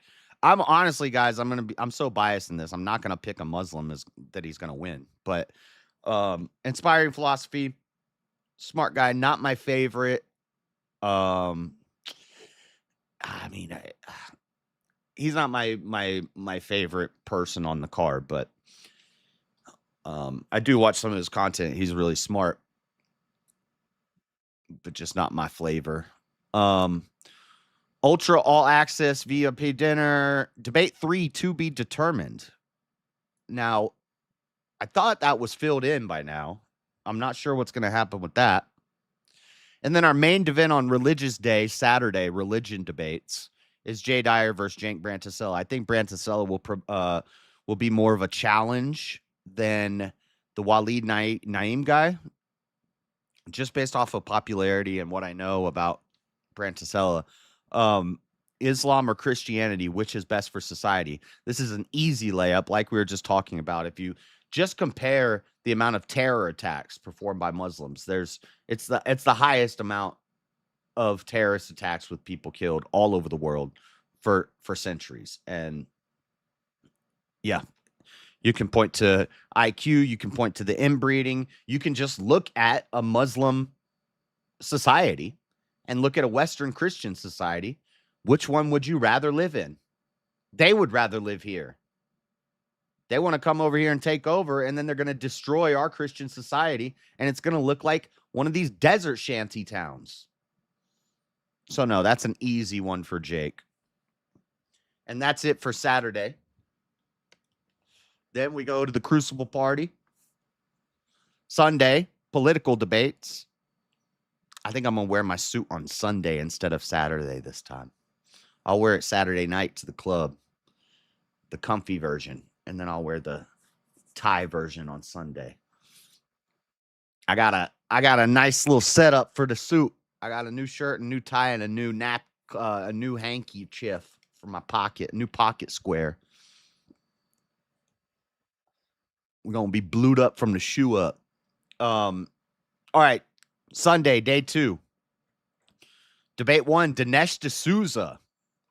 Heavy hitter, Dinesh D'Souza. He's fallen off lately versus Destiny, Trump pro and con. To be honest with you, I hate to say this, but Destiny might beat Dinesh on this one. Like, just from watching Dinesh and Alex O'Connor, now that was about Christianity. I think Dinesh is going to be better at debating for Trump than he is for Christianity, because he did not do great against Alex O'Connor. Seems like he's kind of fallen off lately as far as debate skills go. He's just not been impressing me with his debates lately. And I don't know. Destiny is going to be a savage opponent on the anti-Trump side. I don't know how Destiny's going to do against that, but it kind of sucks this one's happening at 10 a.m. because this is a big one, and it's the only one that Destiny's on the list for. He's probably just showing up, coming in, and then leaving. He ain't going to hang out with us. He ain't going to go to the Crucible Party. Debate 2, Rob Noor versus Loner Box. I thought it was Andrew versus Loner Box. I didn't even know Rob was debating on this. When did this change? This is new.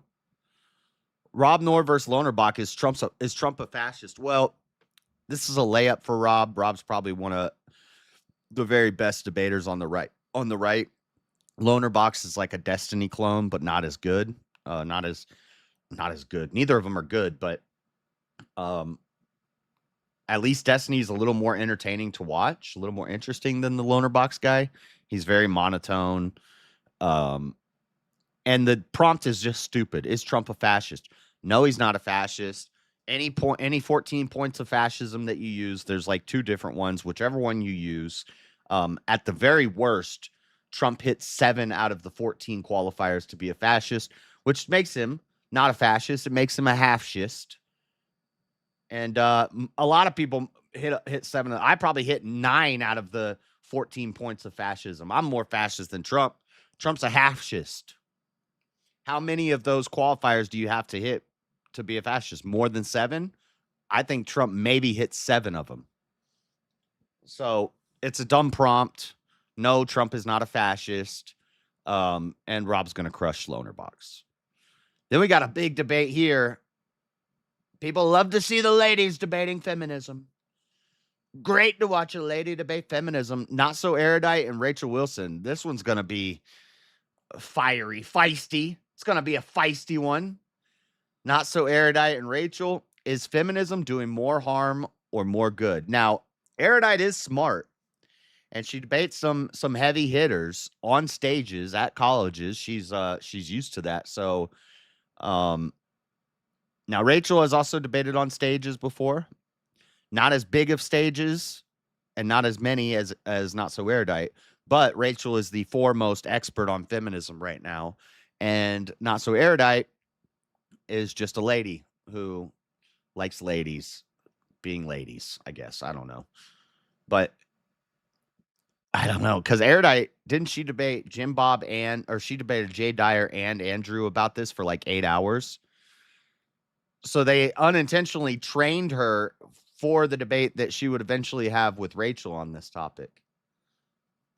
So, but I think Rachel wins this handily. This one might get fiery, though. These ladies, you don't know what they're going to do. And then the last debate of the night, Andrew Wilson versus Dinesh D'Souza. Are Christians morally obligated to support the Jews and Israel? It's a Christian Zionism debate on Politics Day. It's a mix between religious and political. See, if I was approaching this debate, are Christians morally obligated to support the Jews or Israel? To me, this is not a political debate. It's a theological debate. Scripturally, I would argue it scripturally and biblically if I were to take Dinesh's side. But for Andrew's side, I think he's done this one before. I think he has an easy layup here. I think Dinesh comes out of this looking bad. But he's got to do his Zio shilling. And I don't think I think Dinesh comes out of this looking bad. I think the history will tell. Now, the interesting thing though is the majority of Republicans do support Israel still. As much as the media narrative and the media shows us all this stuff, everybody hates Israel. It seems like you seem to get more popular if you talk crap about Israel. Andrew's actually taking for the right the less popular opinion here, but the optics, what's going on with Israel right now, I think Dinesh loses this one and he comes out looking bad in retrospect. Like all the clips and stuff are going to be people saying Dinesh lost this. That's what I'm thinking is going to happen. That's my predictions. That's my DebateCon debate analysis pre-card prediction stream. And I think I'm going to be right about everything I said, as usual. He went from 3 debates down to 1. Andrew? Yeah.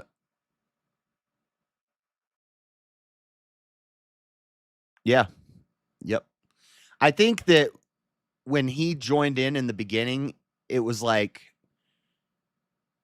just all the debaters that we haven't confirmed yet. Like they didn't have Jay Dyer confirmed. Rob wasn't on the list. All these that we haven't confirmed yet, just put me in all of them. And then we'll try to get other people who can do it instead. But just in case Andrew was going to fill in.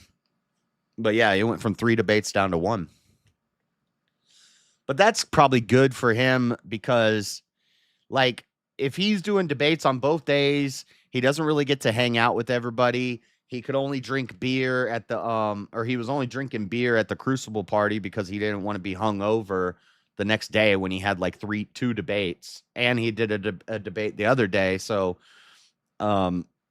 this way, you know, he can party it up with the Crucible crew, sleep in. And you don't have your debate until 7 p.m. So I think it's better this way. And I think they filled out the card nicely.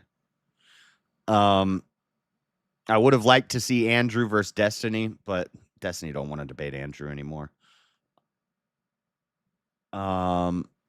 Jay Dyer getting in there is pretty cool. We got some good fights. We got some good fights on the card. Aphrodite is slippery and way more seasoned. Yes, I agree. But that's that. All right, guys. How much time we got left? We got a little while. Let's get into these flock cameras. So these flock cameras are these pole cameras. I don't know if we have flock here in Salt Lake City, but we have police flock cameras where it's basically like a little station with wheels and a trailer. They drop it off and it has a pole. And at the top of the pole, there's cameras and lights and stuff. But they put it in all like they put them near the homeless shelters. They put them in Liberty Park by the drum circle where basically there's heavy drug activity and crime and stuff. They put these cameras up. But these are through our police station. These are not the flock cameras. The flock cameras is a private company, very private company, which we're going to see in this Tommy G video that we're going to watch here in a minute. Very private company. Strange that a company that throws up cameras all over the place that track your license plates, that they're so much about privacy. It's kind of weird. That's like their number one thing is privacy. I'll show you their website. The first thing it says is privacy, and there's a whole deeper thing about how these flock cameras can access Google. And then the Google knows everything about your everything. Google can predict what you're going to do next. Google knows everything about you, and it's tied to the flock cameras. So the flock cameras can watch you, and they can start getting to do weird things like, is my wife cheating on me? Well, let's follow her on the flock cameras.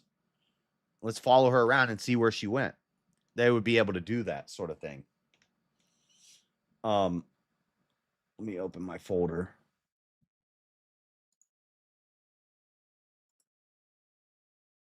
So just reading from Google here, a flock camera typically refers to an automated license plate reader manufactured by Flock Safety. They are a major provider of security and surveillance technology used by police departments, local businesses, and neighborhood HOAs. Unlike standard traffic or security cameras, flock cameras are specifically designed to capture vehicle evidence. Their AI-driven software logs specific details about passing cars, including license plate numbers, vehicle make and model and color, unique vehicle features like bumper stickers, roof stacks, and damage. And these flock cameras have led to wrongful arrests. There was a girl that sat in jail for like 4 months because the flock camera said that she had done a crime that she didn't do. And she sat in jail fighting it for 4 months, and she was totally innocent. The flock cam was just wrong. The AI was wrong.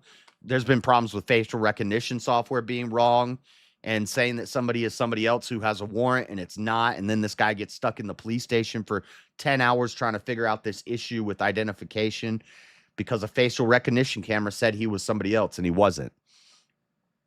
Their common use is to solve and prevent crime. They generate alerts when stolen vehicles or cars tied to amber/silver alerts pass by. They also have like microphones in them that are supposed to only be recording gunshot noise. They're called shot mics or something like that. And if a gunshot goes off in Chicago, they know what area the gunshot went off in due to these microphones that are in these flock cameras. But the microphone is really always recording. But they say they only keep gunshot information. But how do we know? How do we know what they're keeping? They could be recording private conversations, all sorts of things. And there is an argument for these things because remember in one city, the mayor said, I want to shut down the shot mics, turn off the shot trackers or whatever they call them. She turned them off, and then the next day there was a shooting, and she came under scrutiny because she had just turned off the shot things the day before. So, Jesus, avarice. Holy moly. You're going to have one every 9 months? What the heck? Congrats. That's what's up. You're going to need to calm down. You're going to have a lot of kids running around. So there is arguments for these that they do help improve safety. And there's arguments against them for the privacy and now their argument is all of these cameras are in public places where there is no expectation of privacy. So they do have a good argument. I'm not so much concerned about the fact that there's a camera and a microphone as I am that there's AI tracking that reports to police agencies and stuff. And they're like doing precognition. Let's look at their website. Hold up. So this is the Flock Safety website. Clear evidence, safer communities, privacy first. The irony that their whole slogan is privacy first. And the whole complaint against them is that they are taking people's privacy away. It doesn't really make sense, you know? What else we got? So this is a website called DFlock. Now, DFlock is a group of Well, this is an AI source that's built by some people that are anti-flock. And so they're using AI source and project mapping and community crowdsourcing to find all the locations and map all the locations of these flock cameras. So when we launch the map, we'll see here. It's going to take a little while to render, but once we render this deflock group, they're finding all the flock cameras and they're mapping them out in the US. So this is flock, privacy first flock. This is deflock. Look at this. So where's Utah? Oh, we do got them in Salt Lake City. Oh, we got them all over Salt Lake City. Dude, they flocking us up. 772 cameras in view in Salt Lake City. Oh, in the view on the map. So just in like my area, there's 165 cameras. Oh, they are at Liberty Park. This is Liberty Park right here. So they have 2 of them at Liberty Park, which makes sense because this is where Drum Circle happens, and there's a lot of drugs. There's always stabbings and shootings and stuff at Drum Circle. All the scum circle people hang out and get high and do acid and dance around with their shirts off and then end up stabbing each other. So they got flock cameras here. Probably a good idea. They aren't on my block. This is a big one by the homeless shelter, I believe. There's a homeless shelter here, a methadone clinic, and a pot shop, all right in this area. And they have a like 4-way flock camera there. So, you know, sometimes I can see the benefits if they're in high crime areas, if they're tracking bullet shots being fired. But the studies show that these flock cameras are not really reducing crime. They're not causing more crime. They're helping in some ways, not in other ways. So to say that they don't help with crime, you would be wrong. But to say they do help with crime, you'd be wrong. Sometimes they do, sometimes they don't. There's pluses and negatives. So, I mean, this is a debate to be had. There's definitely some debate material here about these flock cameras. So we need to know about it. But now here's some, so like the deflock, you're going to have your Antifa types, your anti-surveillance, anti-government types, who are going to take it a little more extreme.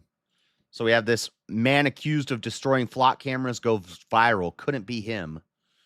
Police booking photo shows Wesley Jackson, who is accused of destroying multiple flock cameras. But some people are saying he's innocent. Jackson is suspected of stealing and damaging multiple flock safety automated license plate reader cameras in the Morgantown area on June 26, according to Monongalia County Sheriff's Office. WBOY reports he was arraigned and pleaded not guilty. And then somebody here is saying he has an alibi. So when WDTV shared a story about his arrest, the local TV station's Facebook post went viral with tens of thousands of shares, likes, and comments supporting Jackson. Many even claimed to offer an alibi. He was with me that day. You got the wrong guy, one Facebook user said. Now, these are just people who are probably on his side, who are just saying this stuff to try to help him. I doubt that whoever this random Facebook person was actually with him that day and is going to be able to provide a credible alibi. But it shows that people are on this guy's side. Now, they may be Antifa types, but a lot of people are getting on board with this. They don't like this flock camera stuff. Surprise, surprise, flock cameras are collecting more than just your plate and car information. Shocker. It's been a little over a month since we informed you about the new device that would help authorities track more details than the supposed limited car information that automated license plate readers like Flock say they track. But a new report from 404 Media found flock cameras are tracking a lot more than just your license plate, car, and other vehicles. They're tracking you too. Story published Thursday found that police departments were using a special tool called Freeform. On Flock's site, it describes the tool as expanding on vehicle signature, which consists of a vehicle's plates, colors, make, model, and identifying details, enabling searches based on everyday language such as white sports car with a racing stripe. Flock doesn't hide the fact that this is possible. These searches are touted on its website. Additional data reviewed by 404's media team found examples searches by authorities have included looking for male with tattoos, man wearing black t-shirt and shorts, and white woman wearing gray short, blonde hair, black shorts with blue and white shoes. Finding people is as easy as typing in identifying information into Flock's text prompt field. So they're doing more than they say they're doing. We have people cutting them down. We have groups rising up to stop them. And we also have hacking. They're able to be hacked. People are demonstrating how to hack into these things. Like a couple of weeks ago, I have a bunch of videos here. We're going to focus on this Tommy G video. It's 42 minutes. I thought it was only 28 minutes. But in this video, he has a hacker that he talks to who explains how easy it is to hack into these cameras, and anybody can access them and use them if they're just somewhat decent at hacking. Not a lot of security on these Flock cameras. But so that's the whole thing. That's my little quick breakdown. Now we're going to watch Tommy G's video. It's a really good video, so we're going to review it for the final end of the show here. But what do you guys think about Flock cameras? Let me know in the comments. Sorry, guys, that was the recording for the clip. Now let's watch this. Being stopped by police for doing a story on mass surveillance and a company that are putting cameras in your neighborhood. Flock Safety. Let's see where this thing goes. Crime. It's a complex problem that requires so many people to work together to solve. And at Flock, it's our mission to eliminate it. A former Milwaukee police officer pled guilty to using the Flock camera system. Police say he used it to track a romantic partner and friend. Hey there, we got an interview here. For Flock? Mm-hmm. For Flock? Like, I think it's just people wanting to make a lot of money. Construction company. Damn. They're surveilling Flock right now.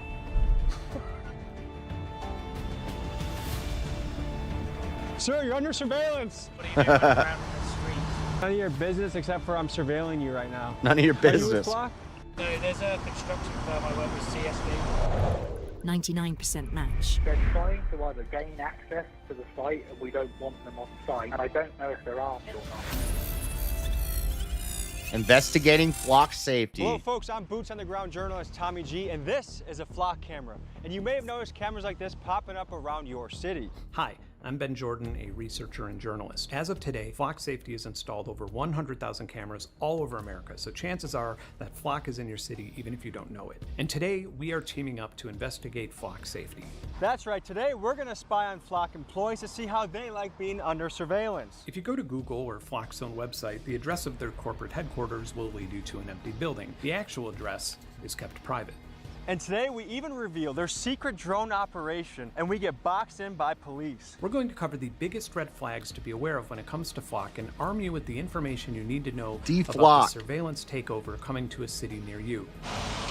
In this episode, we'll cover the arguments for Flock and also the many arguments against Flock. Folks, we're here in Atlanta, Georgia on a surveillance mission. We are headed to Flock Safety, the headquarters. You probably have seen cameras from Flock in your city. And how are they getting there? Well, from city council approval. And I want to know what the will of the people is. Do they want Flock in their city? Because I do agree this is a complex issue with good points on either side. What is the slippery slope of what we're willing to allow under the selling point of safety, which is of course how they always make things more tight and tyrannical. So we're going to infiltrate, find our way in. I'll see you guys on the ground. So what we're finding here is it appears to be a nondescript building, which I think is kind of funny. We surveil. Yeah, it's just an empty brick building. They're going to go fly some drones around the windows of it. I need to go do one more test drone flight in the city before we go to Dallas. I think I might do it tomorrow morning. People, but we also want our own privacy. Flock. Kind of a contradiction in my book, but so we're going to throw a drone up, do our own. I got my own surveillance. I got a drone. I can surveil people. I'll fly that bitch up to your back window. Little reconnaissance. and then we'll move in on the target and get some license plates. We started off with a simple mission: surveil Flock employees to understand this company's attitude towards being watched. We were also going to film Flock employee license plates so I could bring this footage to Ben, run it through an algorithm, and understand how invasive this data gathering can be. But what we found is this multi-billion-dollar company was not so easy to find. Miguel had a good point, which was, like, if your son got kidnapped, like, wouldn't you want Flock cameras around so that you could track that car very quickly? And the answer is yes. Where a lot of people get nervous is when you see places like China with a... The shot trackers help too. In these urban environments with all these teenagers doing drive-bys, the shot mics help. And then when they turn them off, people get shot. social credit score, and you know they want to bring that to America. It's the scope creep of where... Right, Seahawk, and that's the other argument, is that there's cameras everywhere. There's Ring cameras. How is this any different than a Ring doorbell camera watching the street? Well, except that these are an interconnected web all across the country, ran by one company and not a bunch of individual Ring doorbell cameras. But now they're, I think they just passed a bill where they can access your Ring doorbell cameras. And Flock can eventually be able to get into your Ring doorbell cameras or all CCTV. Safety and security lead to. So there's yeah, the privacy ship is sailed. Once you allow these How about just stop breaking the law, asshole?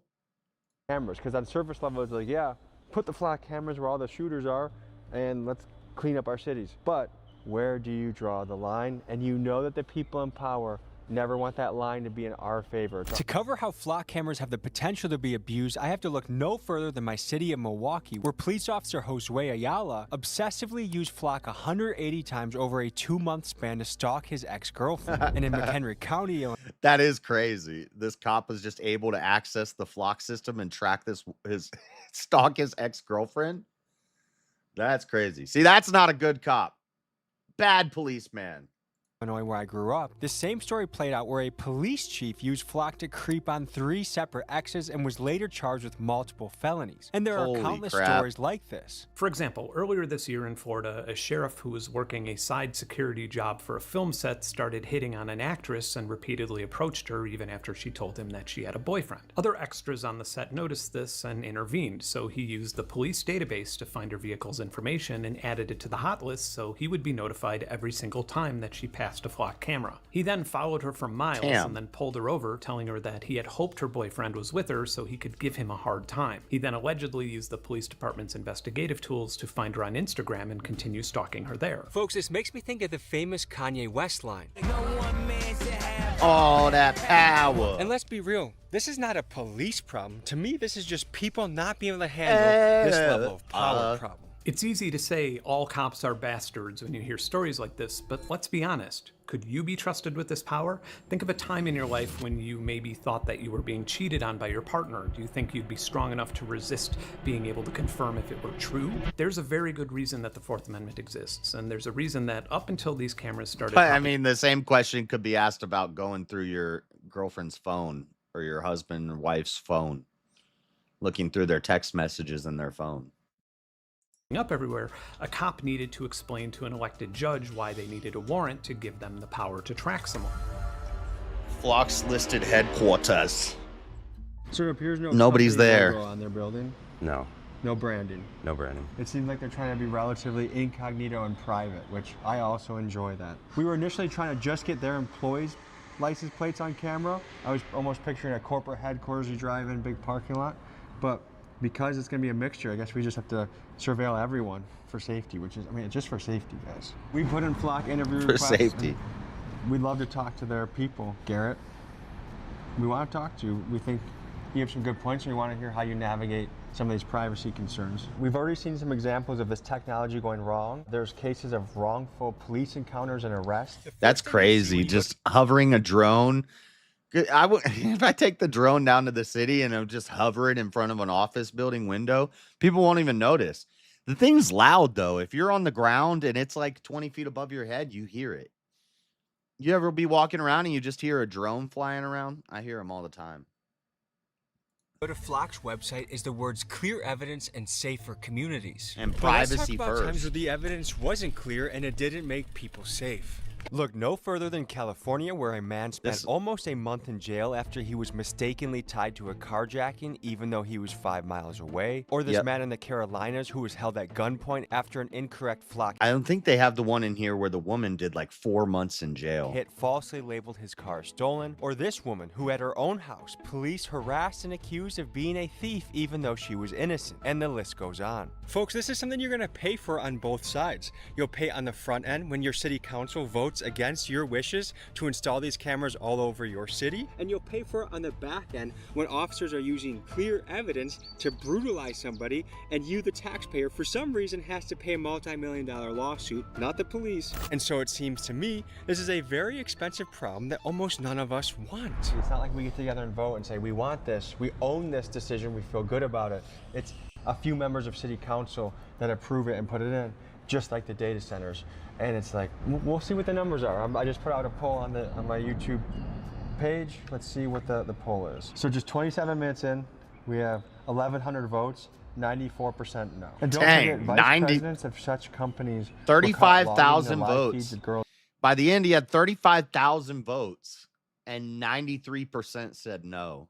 Preschools and gymnastics classes for hours. We have to look into that. Flock's website claims that nobody from Flock Safety is accessing or monitoring your footage. However, through open records requests, I found out that they'd looked at our cameras over 1,000 times. This is Jason, a concerned dad and whistleblower out of Dunwoody, Georgia, who exposed a story about an alleged Flock sales demo that apparently involved Flock employees and police monitoring children playing within a Jewish community center. This includes a Flock vice president looking at a private third-party security camera in the little stream, interaction, view, live stream, camera name, gymnastics live stream from some Jewish community center. Girls' gymnastics room at my son's daycare. Flock claims that this was for 93% that my city says doesn't exist, and the people who did those camera viewings are now deleted permanently from the Flock system with no record of it happening. So you get back here, Benny boy. Folks, that's right. People could be watching your kids play, and you as a taxpayer have to foot a ridiculous bill to know. Shouldn't that be the most transparent thing ever, especially if we are paying for it? Flock's argument to that is, oh, they were showing off the camera as a demonstration for another client. It's like if I owned a company and I wanted to hire a surveillance camera company to install cameras around, and they said, all right, check this out. And they open up their laptop and then they log in to view children in a gymnastics center. Like, I would either shoot them or call the police. I'm not sure what I would do, but I would have a very, very visceral reaction to it because it's f***ed up.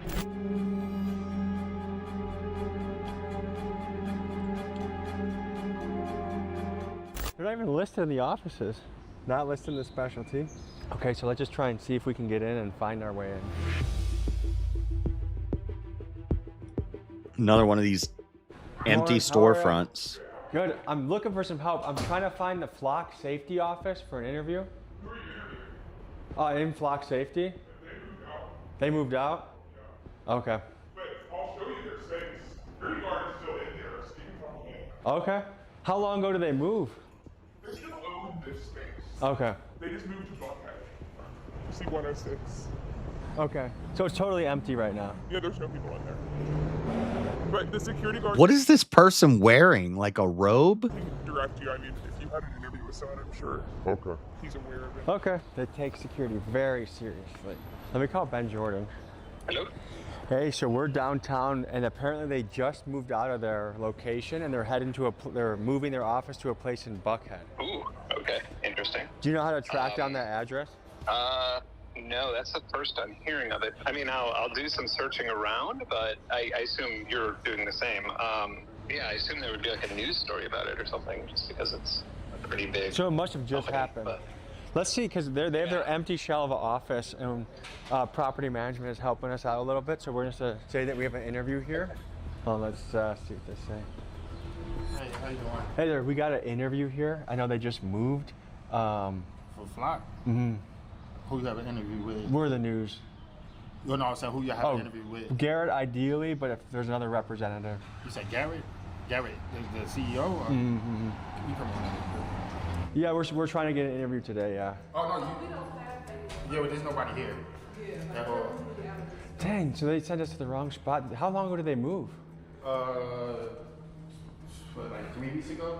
Yeah, but we don't 3 have weeks ago. anything, so we'll see you guys. So did y'all talk to anybody to come here today? It's like she's or just trying to get y'all him out. been on- We don't have anything, so we'll see you guys. Get out of here. She's just trying to rush him out. Just came impromptu, just like the cameras are springing up impromptu around the country, so we just wanted to ask about that. Oh, okay. Yeah, nobody's here. Okay, where's the spot in Buckhead? We can't give that out. What is that, like for security reasons? Yeah. Oh, so they care about security a lot, like their own privacy? They care about privacy. They're real big on privacy. See? Can they go? Can they Can go? we put a camera up by your house and your house? What? Wait, you guys care about security here? Yeah, we also care about our privacy too, so. We'll see you guys at the next location, okay? That's the security guard right there. That's the same guy? Yeah, that's the security guard, 100%. Hey, sir, we're surveilling you. Is that okay? Do you consent to the being same surveilled? guy? We're just filming you right now. Do you consent to us At a different surveilling location? you with our cameras? Oh, well, we're doing it for safety. Oh, no, he's getting Or our the same license place, plate. What are we he going to do? Sir, we're not having that. You filmed us. We're filming you double now. Oh, yeah. Get him, film him, surveil him. Sir, does getting surveilled make you feel uncomfortable at all? Can you send my regards to Garrett, please? Sir, are you calling the cops? Yeah. He's calling the cops on us. I don't feel safe either. We should call our cops too. Sir, do you feel in danger right now? Why are you calling the cops? You gotta tighten up, man. Why is it? So I pulled the records. Piedmont Reality Trust bought a building. What time is it? It's 8:02. All right, I'm gonna speed it up a little bit. I really just want to get to the part with the hacker. Is pretty cool. Or essentially did the business of buying a building for Flock, a 35,000 square foot lease at the Medici, 3284 Northside Parkway. Okay, we're perfect. We're 11 minutes from there. Are you guys Another nervous at empty all? building? Yeah, they definitely know we're coming. So let's scope it. Is it also mixed use residential? Yeah, these are all residential right here. Okay, so what do we got here? It looks like they've got mostly privacy windows. If you want to make your voice heard, you can visit people in person. And obviously, we advise you do that peacefully, respectfully, politely. We are about to reveal Flock's secret new headquarters that they quietly moved to, but first give me 60 seconds to tell you about the sponsor like a that whole helped make city. today's video possible. Today's video covers privacy, and you should know not only are you probably getting tracked as you drive, and it's almost certain that your personal information has been leaked on the internet. You see, scamming, fraud, and identity theft is at an all-time high, and much of that is because of 5 big-time data breaches that happened in the last couple years. And that brings me to the sponsor of today's video, Incognito. I have been using Incognito for over a year now, and they send me monthly reports like this that show me how many times they've deleted my personal information from dark web operators and from data aggregators. And folks, I know firsthand how scary it can be when people find out where you live, get a hold of your phone number, and your other 24/7 is scouring the internet looking. Guys, get Incognito. I fell asleep for a bit. We'll wake for up. your leaked information and deleting it on your. Located their headquarters to this building right here. We the people, our voice have just not been heard, it feels like. This pressure adds up and we need to use it. Again, we are the ants and the ants can win against the grasshoppers if we team up properly. They've been here for about 3 weeks now and I don't see Flock anywhere. It seems they're looking for some privacy. Good morning. How are you? Oh, we're just here for a meeting we're going up to. Beautiful building. So, gentlemen, FYI real quick, want to be taking photos or something in the building? Where's that? For an interview at the Flock headquarters. I'm sorry, I was talking about. Okay, that's okay. Oh, you can't. No, sir. Sir. What? The floor is a lockdown period. And, sorry, is that rolling right now? You need to cut that off. No, Film? you can't get that out. Cut it up. Cut it off. Rolling it. Oh, I forgot I'm on 1.25. I was wondering why is this guy talking so fast? We're just going up for an interview to the Flock building. No, sir. You can't do anything like that. You don't have point of contact or anything like that. No, sir. You're telling me the Flock people told you to say no? Because they didn't say no to us. That camera is catching it. Would you mind turning it off? I want to ask you to go, please. Can you please leave the building? We have something. Can you please leave the building? Seems like privacy is a top priority here, huh? Can you please leave the building? Thank you. Appreciate you. Well, Flock's new office is here in this building. They don't want people to know that. And obviously they have their guys at the front keeping us out. He's doing his job. I get it. So far on Instagram, 8,000 votes, 91% no from 1 hour ago. So far on YouTube, 1 hour ago, 3,500 votes, 93% no. I wouldn't even want Flock cameras installed in my arch nemesis neighborhood. What's bad for America is bad for Americans, period. Folks, I love this country, but let's be real. Who here watching actually trusts the federal government? Not me. A good case study we can look at is in Minneapolis, where ICE agents use Flock competitor Vigilant Solutions for the stated mission of tracking illegal immigrants. Over the course of their operation, ICE agents Okay, now here Tommy shows a little bit of his bias. He's gonna talk about how ICE is so bad. ICE is so bad. Minnesota ICE was so bad they were using flock to catch illegals. I mean, if we have the flocks cameras, sounds like a good thing to use them for. Disregarded the rights of citizens so many times that even the Twin Cities police chief acknowledged that ICE personally violated the rights of hundreds of his citizens and even some of his own off-duty officers. Recently, as the last 2 weeks, Yeah, the Twin Cities Police Department is filled with a bunch of tools. we, as law enforcement community, have been receiving endless complaints about civil rights violations. These are the people that directly went against the president's order and the president's mandate and the mandate of the people and resisted ICE being able to do their job in Minnesota, in the Twin Cities. This police force, they went along with that. Violations. And folks, I know this firsthand. I have a family member in Minneapolis that got boxed in while trying to make a deposit at the bank for the suspected crime of looking a little tan. And I personally talked to 2 Target employees who are American citizens that got pulled off. Nice anecdote, Tommy, but I call detained and kicked out bullshit. of an ICE vehicle. I'm literally a U.S. citizen. And State Representative Michael Howard says he's spoken to them, and they've both since been released. No, I'm not okay. Bro, and folks, the point is this. This is not a debate about whether you agree with ICE using aggressive methods. I mean, they got around detained police and immigrants. released? The bigger picture is knowing that the federal government is able to use any excuse they want, hiding under the guise of public safety, to fiercely crack down on whomever they choose. Today, the target is illegal immigrants. Tomorrow, the target could be you. The next guy we're going to meet is Ben Jordan. I think he has done the best journalistic work on flock cameras. Very interesting guy. 40,000 cameras tracking you. I'm Ben Jordan. I've been a musician my whole life. I'm a researcher. I have a YouTube channel that usually does science education, some journalism. Recently, the surveillance and privacy stuff has kind of blown up, and I've weirdly been at the center of it. So, what do you make of flock safety? I view it a little bit less nefariously than some people do. Like, I think it's just people wanting to make a lot of money. It's Mark Andreessen who he's the person who has invested most money in flock safety. Mark Andreessen, whose venture capital firm Andreessen Horowitz He was on is Joe Flock's Rogan? biggest institutional investor, was just appointed by the Pentagon to their defense policy board. So for the people wondering about Flock's proximity to federal power, their eyebrows can only raise after news like this. Mark Andreessen has been involved in the Cambridge Analytica scandal. He's been fined. I mean, like, he has this long laundry list of privacy violations and making money off of people's data. And then I see the rest of it just like your standard move fast and break things tech company. They're just trying to grow as fast as they can so they could reach an IPO. When it comes to like security vulnerabilities, when it comes to legal vulnerabilities, I believe that they're just trying to kick that can down the road until they launch an IPO, and then it could be deducted from people's 401k when they have to pay the fines on it, or when they have to take down 100,000 cameras because of security vulnerabilities. Why is it getting hotter? Flock cameras do make cities safer. No, but I also wouldn't argue that they don't. Oh my God, the sun is going down, which means it's over there somewhere, coming right through my window. It's getting hot, or it's getting hotter in here. The only argument that they wouldn't make cities safer is because you're taking money from things like community policing and putting them into a third-party tech company and paying $200,000 for a drone that costs $15,000. To understand how law enforcement actually views Flock, we spoke to 3 different perspectives: an Indiana police chief, a Wisconsin sheriff, and a veteran officer in Georgia. Currently, we have 800. Wait till they talk about how much they cost, each one, and how many there are. It's crazy. Cameras in our city. And what it's utilized for is to monitor business districts, residential areas, hotspots, and our August is the hottest. To have 800 It's not cameras August. running in this town, 26,000. What is the annual budget to keep that going? Well, they last pretty long, don't get me wrong. But when it's time to replace them is when it gets expensive. Right now, my budget for technology as a whole, I probably spend just close to $600,000 a year. That would be the equivalent of 6 officer salaries. But the job that it's doing is doing the job of probably 15, 20 officers. Could you say without So we're replacing officers' jobs with flock cameras. It makes it safer. I wouldn't know what to do without it. So working with Flock, what was your experience like with them? Our experience working with Flock has been fantastic. We use them to Because it makes your job easier.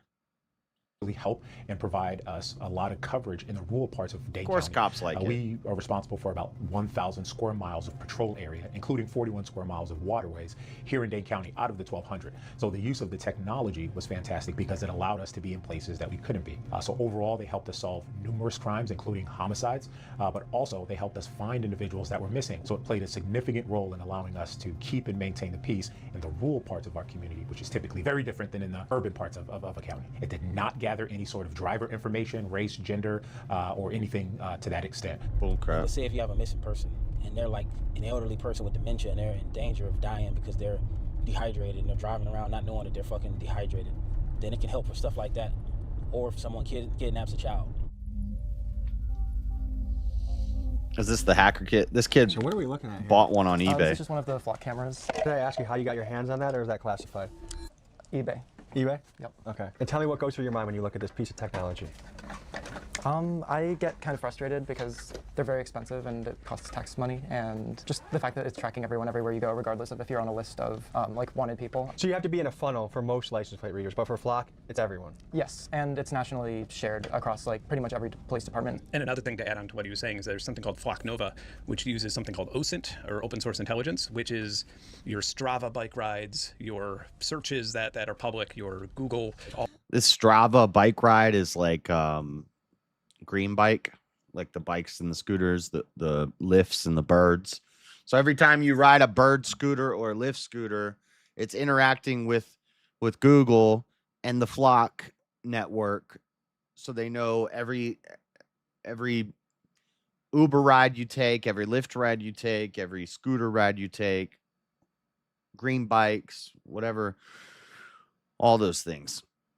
All of your data that's online gets combined with your police record and with your social security number and with your address and all that stuff. And then with your location everywhere you've been, as you go from like license plate detection to porn site search super fast. To me, it's clearly a Fourth Amendment violation. I noticed that Flock was actually pretty big on privacy. Do you think that's a bit of a hypocritical stance? Yeah, of course. When initially looking into the company, it just randomly, I noticed that the CEO bought his house through a trust so he could hide his address from the public. The new office address that I found for you, it's not listed publicly online. And like when you told me that, I just knew to look for realty trusts. So I was like, oh, okay, a realty. They probably got this through a realty trust so they could make sure that nobody knows where their office is. You have this $7 billion company and you don't want people to know where your office is located? Like you're that private? Like I don't have the option to leave my driveway and go to Chick-fil-A without them knowing where I am, but I can't know where their office is. You have some cities where crime has increased after Flock came around, and you have some cities where it's decreased. There's not been an actual good peer-reviewed study on if license plate readers are effective or not nationwide. How accurate are these license plate trackers? They're pretty accurate. What do you say to the citizens that say, I don't want this in my city, it's an invasion of privacy, I don't like this? We're not here to watch you. You do have an expectation of Even privacy as he's sitting watching 10 cameras on his screen inside your residence. But this is no different than people with Ring cameras and cell phones. Once you step outside your house, that expectation of privacy is gone. They sort of act like they weren't able to catch criminals before that. Like they weren't able to call another police department and say, hey, we have a red sedan being driven by somebody who looks like this with this license plate number, watch out for it, and then be able to find it. Or as if traffic cameras hadn't existed before Flock safety. Or as if ALPRs hadn't existed before Flock safety. I often want to tell police, like, give yourself a little more credit. Like, don't let this multi-billion-dollar company take credit for your hard work. Like, you're the one solving the crime. I could push a button on some of these cameras and log into it and delete and change and modify data.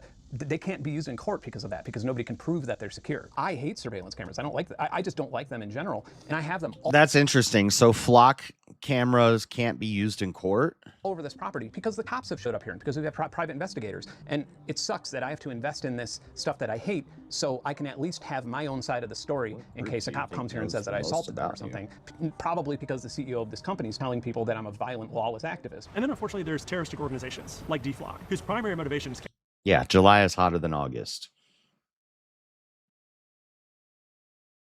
What group do you think knows the most about you? What do you mean, what group? Your answer tells me a lot about your exposure to information gathering. I don't know what you mean. Alphabet group. Google.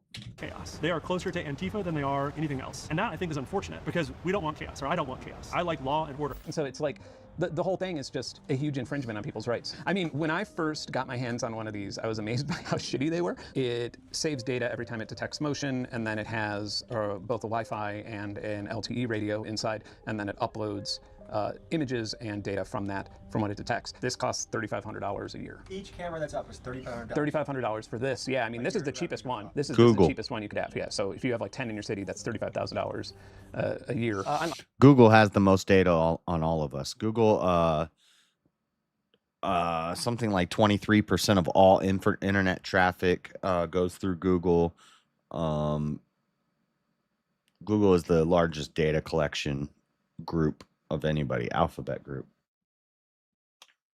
I'm Isaac. I'm just a student, and my school pretty much picked up, I think, 48 of these over the course of the last 2 years. But I noticed on campus there were a bunch of these little devices with a Flock logo. It turned out that they were microphones. I looked into them, and I found a press release from Flock where they credit agencies. I don't even have credit. They would delete anything outside of a gunshot. I think about 2 months after I started looking into it, though, they sent a software update over the air. So now all the microphones that are spread all over my college campus. No, I think Google knows way more about you than Google has an AI model of you that they can predictively guess what you're going to do, what you're going to watch next, what you're going to stream next. Credit agencies don't have that sort of information like Google does. Credit agencies don't know like what your favorite flavor ice cream is. Google will. I'm not particularly happy about that. This is a multi-use parking lot, but there's a high probability that some of these people are Flock employees. We saw people going across the bridge to the office. So Yeah, we're I gonna have a surveil credit the score, entire but I parking don't. lot and run it through a license plate reader technology and see if there's any people we should keep an eye on.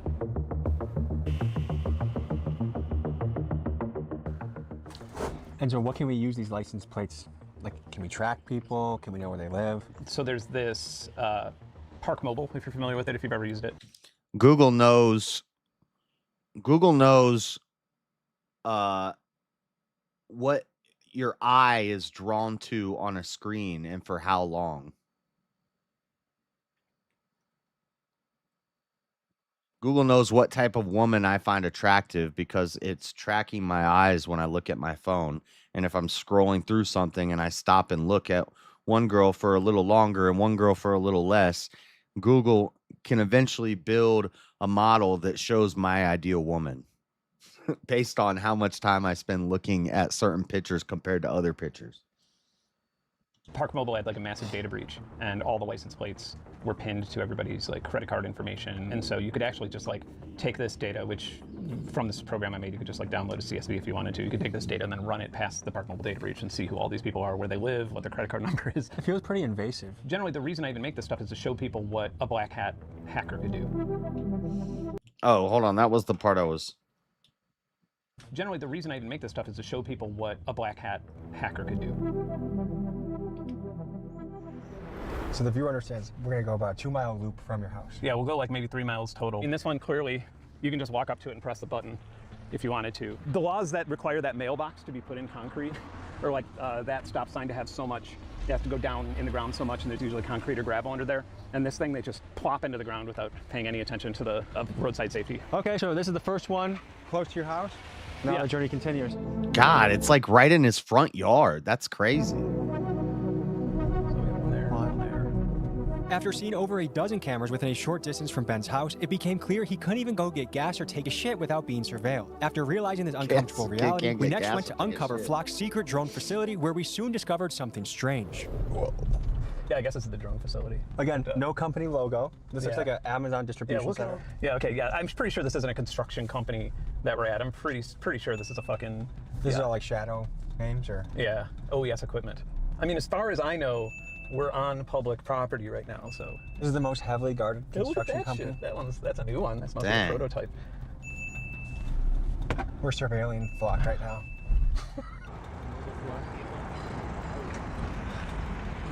Yeah, see, I have seen these. How's it going, man? But ours have...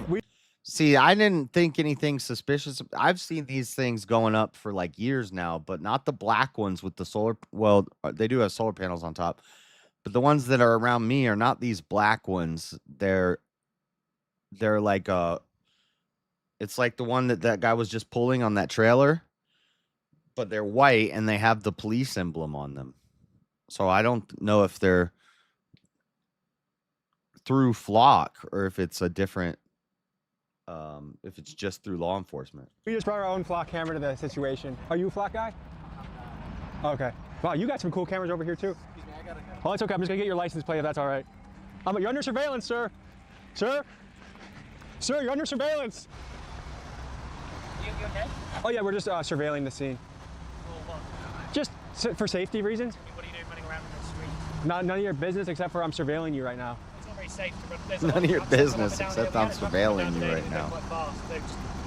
This is a dead spot, as you can see, so just be careful. Thank you. Are you with Flock? What? Are you with Flock? No, there's a construction firm I work with, CSV. Oh, he's doing the back maneuver. All the Flock cameras on this drone, so Oh, what the?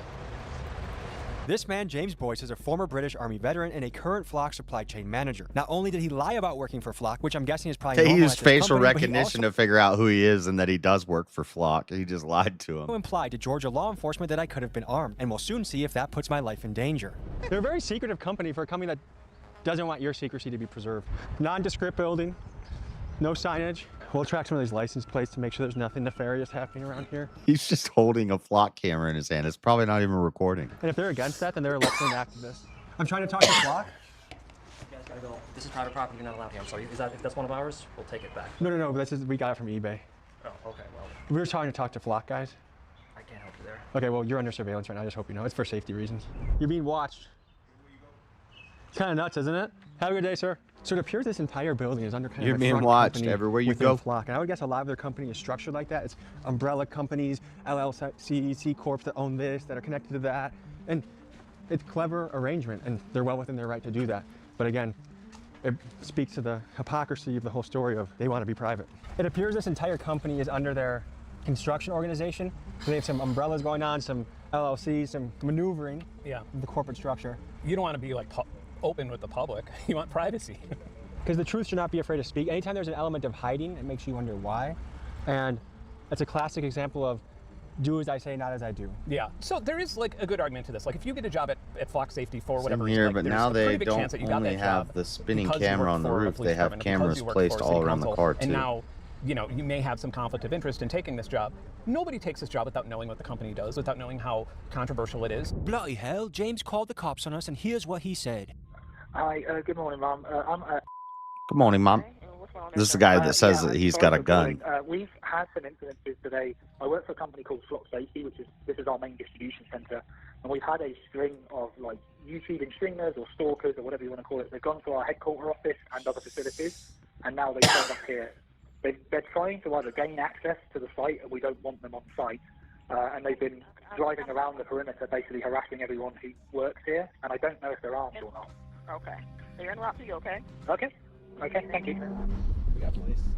Snitch. Snitches get stitches. Oh, are they blocking us all in now? Is that a security guy? I don't know. Hey, you guys move up so he can get out, okay? Sorry, man, we're getting a little predicament here. We're the guys to talk to. Are y'all in this car too? He's just trying to get out of here right now. No. Have you guys heard of Flock? The Flock Safety Company? Yeah, of course. They're the ones that have the cameras everywhere in your... Yeah. Okay, so this is their undercover headquarters right here with their drones. And we did surveillance on them, so we filmed them and said, how do you guys like it? And now they have the cops here. What do you guys think about Flock cameras in your city? Honestly, I don't appreciate those. I'm not gonna lie. I don't appreciate the drones coming into my neighborhood. It's just not a good feeling, honestly, to see those drones flying around everywhere. It's kind of weird to me. I don't know. Let me tell you this, because you guys are working hard in a home improvement company. Your tax dollars go to your local city where they spend money on cameras, whether you like it or not. And you're literally paying for the cameras that are watching you as you drive around town. Yeah, and we have no say so when it comes to that either, you know? They just do that on their own. So I feel like it's kind of fucked up, you know? Any updates so far to what's going on here? Yeah, Uber Eats is here. I mean, can we at least let the people go in and out? Like, this is the thing with public Uber safety. Eats That's is here. The police, in order to make things Just gotta safe, walk they're 3 blocking miles the entire to the roadway, so we can't get out as if we look like a flight risk. And now it's putting the public at risk where she has to stop her car over here. Yeah, I mean, nobody's done anything wrong here. Like, you're literally doing journalism. Everybody here just literally came, like, they essentially Doing came journalism. to give me a ride back. Like, it's ridiculous. Like, we're not on their property. Sir, he's got to go. We all have things to do today. He's blockading us. Yeah, okay. Now it's something else. Because I ain't got shit to do with this, but now I'm trying to leave. I got out the car because you're blocking me. Sir, you don't got to disrespect me right now. Sir, are we free to leave? Now you're disrespecting. No, I can't leave. Sir, are we being detained? Is this the only exit? Yes. I wanted to see if this absolute numbnuts of an officer from Smyrna Police Department violated my rights, so I ran the scenario by my friend Officer Toombs from the Clayton County Sheriff's Office. You can tell us to go fly a kite and walk right off. And if I ask you, hey, am I getting detained, do you have to give me a yes or no answer? Absolutely. You guys have done nothing wrong. Actually, we've also done nothing wrong, and yet we're blockaded by a police officer. Are we being detained? The manager wants to speak. It's a yes or no question, sir. You're going to wait here until the manager talks. You're holding me until that guy talks, but you're not telling me if I'm going to be detained. Yeah, you are. Am I allowed to leave? Can I go in my car and leave? They are with Flock Safety, they just confirmed. Hey, what's up, brother? Hi, how you doing, sir? Good. So, tell him what you need to tell. So, gentlemen, I just want to be very clear. He didn't shake his hand. What is this? Andrew Tate works at Flock? Site here with a lot of people that are just trying to work. I've got yourself and everyone running in the street. I had to put my brakes on just to stop to make sure you're okay. Are you safe right now, I sir? don't know if they're armed or not. Well, They I always don't say. know, do I? So I just want to make sure. We've had reports that you've been to basically every Flock Safety site and facility that you know of. And Correct. Yeah. So Your surveillance is correct. We're doing our own surveillance. So people don't really feel safe right now with people randomly trying to get into our sites and buildings. Oh, wait, you don't feel safe being surveilled? Buildings. Not at all, sir. Because that's what you guys do to us without our consent. Okay. And I think it's interesting when you guys have this happen, you call the police and make us get stopped. But then you do it and it's okay? I mean, our advisors will call the police regardless. What we'd like you to do is, basically, we're saying that you're trespassing on this site and we'd like you to leave peacefully. This guy's blocking us that you called. Physically leave. All of us. This is my office that I work at in Midtown Home Improvement.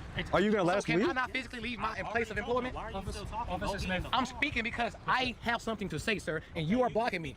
What we're asking is, like, you're essentially trespassing on this site at the moment. There's a lot of people that Essentially trespassing, which means you're not really trespassing. I mean, but we're gonna say you're trespassing. Essentially not really bother us anymore today. Was it bothering you to film you guys? I'm not bothered by filming. I'm being bothered by trying to go on a lunch break and people are running around in the street. Was it such a disservice to your day that you felt you need to call the police for it? I think if you had someone hanging around outside your house, you'd probably do the same thing.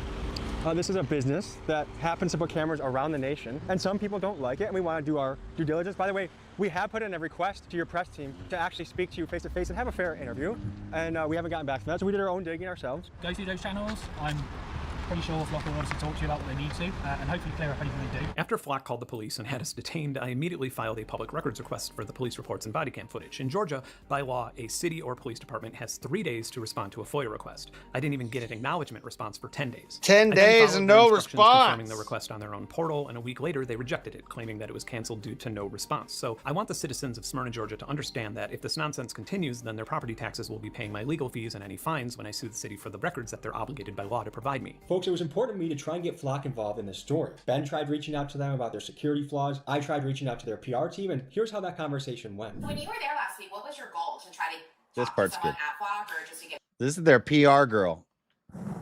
Kind of see her here on the screen. She don't know who she's dealing with. B-roll footage, or what was the goal? Just before we go any further, I guess, is there any potential in doing an interview with Garrett or walking one of the headquarters, whether it's the drone facility? Well, I want to suss out where you're coming from with this. My question for you is, if this is like let me get Garrett in a weird position and ask him a bunch of Ben Jordan-esque questions, I'm not sure that that's a really good use of his time. Ask him a bunch of Ben Jordan-asked questions. You're going to ask him a bunch of Ben Jordan-asked questions? That's super professional. So I just am curious, are you coming in it through like a fair lens, or are you coming through it, are you coming at this A fair vibe? sensationalist YouTuber lens? I think what people YouTuber vibes. What kind of vibes? For mass surveillance. I don't want to like Ben Jordan ask questions. Like, what kind of vibe is it gonna be? You want to do an interview? Like, what is it? Is it like a nice vibe or like a YouTuber not nice vibe?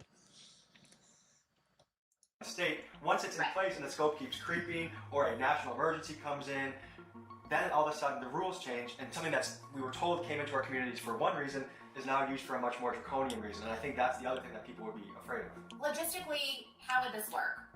Garrett is in Atlanta most of the time. He has like no availability over the next couple of weeks or months. So you can also understand that I'm coming from a position where I have to protect Garrett. Good faith vibe. And a lot of people Yeah. request to do interviews and to look at things, and then the story comes out and it's really shitty. I don't love that you guys trespassed on Friday and that Ben was there as well. I just don't love that. I don't love that you're It sends a trespassing. weird message because I'm putting faith. If I tell you we're going to work together, I've never worked with you. I'm not saying that's a bad thing. I'm just saying, like, never worked with you. I'm going to kind of put my trust in you. And I just know right now that you guys trespassed on our property. Yeah. And it felt invasive. Shut up. It No, feels I- invasive. That's the point I'm trying to make exactly. I understand. You're saying it feels invasive that you guys are on our property. But flock cameras being on public roads, taking pictures of public license plates, which is the point of a license plate, I don't believe that what a flock camera is invasive. I got kind of freaked out at the beginning, which you're like, this is what it's like to feel your privacy invaded. This is how people feel about flock. And I'm like, I understand that's how people feel, but that's not what flock is. And so if you're open to debunking that with me in a fair way, sure. With me, debunking it with me. Because we have nothing to hide. But folks, Flock did But hide you and aren't sent me an email participating. saying they were not going to participate, and it made me ask, do you guys get the impression that they are a transparent I don't want it to seem like I don't want you to say that Flock just wouldn't participate. And then they got an email saying we will not participate. company, and do you feel comfortable about them putting cameras in over 6,000 cities around the country? And folks, for reference, months ago, Ben Jordan tried to discreetly tell Flock about security vulnerabilities he saw to help them fix it, and this is how they responded. So to give you a comparison of how security vulnerability reporting usually works, when I found a mild encryption vulnerability in Ring cameras or vulnerabilities in surveillance robots, the companies immediately reached out to me and offered to pay me to help them document and mitigate the problems. I know of 3 separate security researchers who reached out to Flock Safety about vulnerabilities and were immediately given a non-disclosure agreement. This happened with John Gaines, and the irony is, if they acted ethically and transparently with John, then the vulnerabilities probably would have been fixed before I even started making the video. And then this is, I guess this is the incestual relationship between Flock and police departments. We're now all of a sudden journalists looking into Flock. This is their hidden drone headquarters that we're looking at. We were at their other hidden locations earlier this morning, and we're probably on the list now, right? I just need to leave. Brother, you called the people that are blocking us in. Do you see how that's counterintuitive? Taxpayer funded, by the way. This is pretty great. Alrighty, so we got 1 cop, 2 cop, and then we got the Flock employee who doesn't like being filmed himself that called the police for us filming him. So make it make sense. I appreciate Ben for joining me. Ben is a YouTuber that I've watched to learn and inform myself on this issue. Highly recommend you check his channel out. The link is in the description. And keep learning, keep reading, keep asking questions. That's our duty as a citizen. And we'll see you at the next story. Peace. Nice. Good video, Tommy. We don't have time to watch this other one, but the chief strategy officer at Flock, the infamous surveillance company, contacted me on X because I called him a tyrant in one of his posts. At the time, I didn't really think much of my own comment, though I certainly stand by it, and I did not notice his message at the time, but I saw it 2 days ago. And though I do not reply to messages like this, I thought I'd strike while the iron was hot because... Hey man, saw your post about Flock being tyrants and wondered if I could just engage you privately in good faith. I'm genuinely trying to learn more about people's concerns. The term tyrant is one that particularly surprises me. Can you tell me why you think we're tyrants? Are you under the impression that Flock cameras are being installed without elected city council permission? Thanks for engaging. No worries if you're not up to it. Rahul Sindhu. As this certainly struck me the wrong way, and I wrote a public rebuttal, which you can read on my Twitter page if you want. Many of you know that I have tried to reduce unsolicited opinion on things like this for a while, but this guy pissed me off, so now you get the old S2 and I'm not going to let this one slide. If you have not done so, I would encourage you to read my short response on X, which sums up my own concerns regarding this technology. But since many of you asked, if you will permit me for a moment, I will expand on the concerns a little bit more so that we can maybe have a different perspective on what is really going on here. Okay, we don't have time to watch this one, guys. Let's see. Has anybody seen the freaking Avengers Doomsday trailer? Check this out. I'm kind of excited. It looks like it's going to be pretty good. X-Men, Fantastic Four, New Avengers, all of them. Not New Avengers, but Thunderbolts.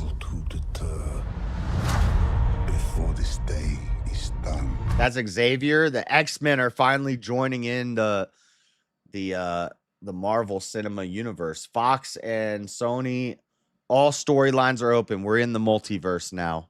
We should be faced with an Doomsday. Spoiler alert. That's Robert Downey Jr. and he takes his mask off in the movie. So you're going to see that it's Robert Downey Jr.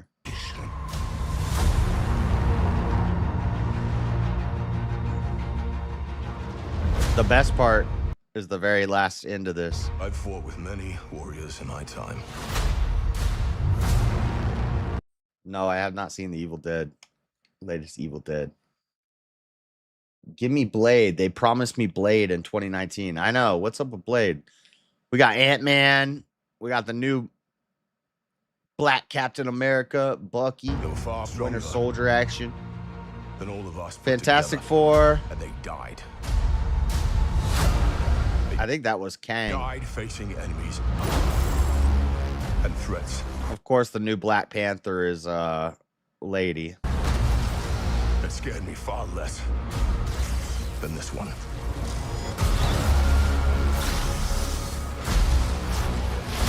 Gambit, that's Channing Tatum as Gambit. There's Shang-Chi, the 10 Rings. Everything that they sacrifice will be for nothing if we do not stand together. Loki now holds together the multiverse, making him one of the strongest characters in the Marvel Cinematic Universe.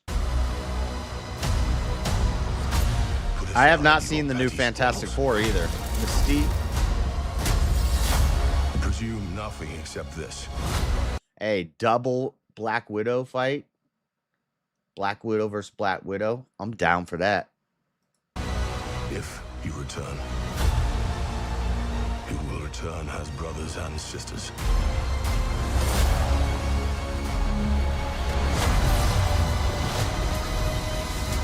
But mark my words.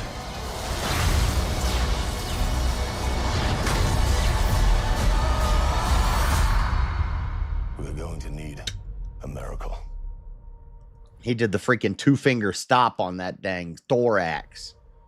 Here we go. The miracle. It's not possible.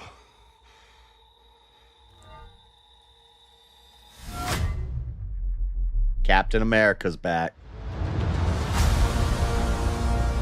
The real Captain America. Not the fake Captain America. The real Captain America's back, baby. Dude, this looks good. I'm pretty hyped. They've been fudging up with a lot of the superhero movies lately, but now that we're back into this new cycle, we got Secret Wars coming and Doomsday. I think it's going to be pretty epic.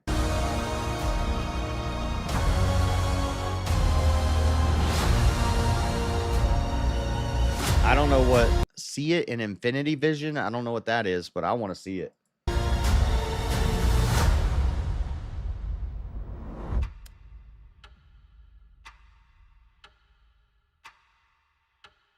I think every time you watch that video, the clock says the same thing. Like, see if I go back.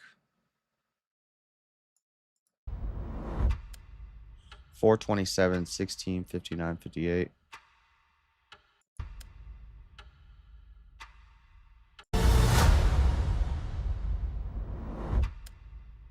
It's not a real clock, guys.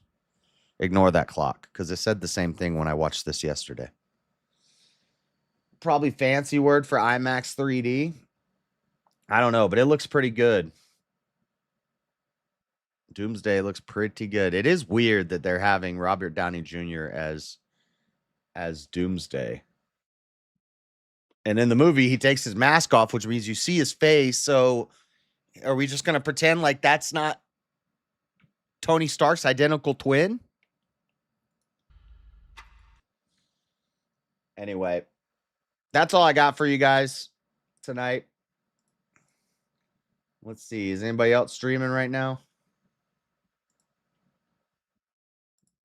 Customize. Redirect.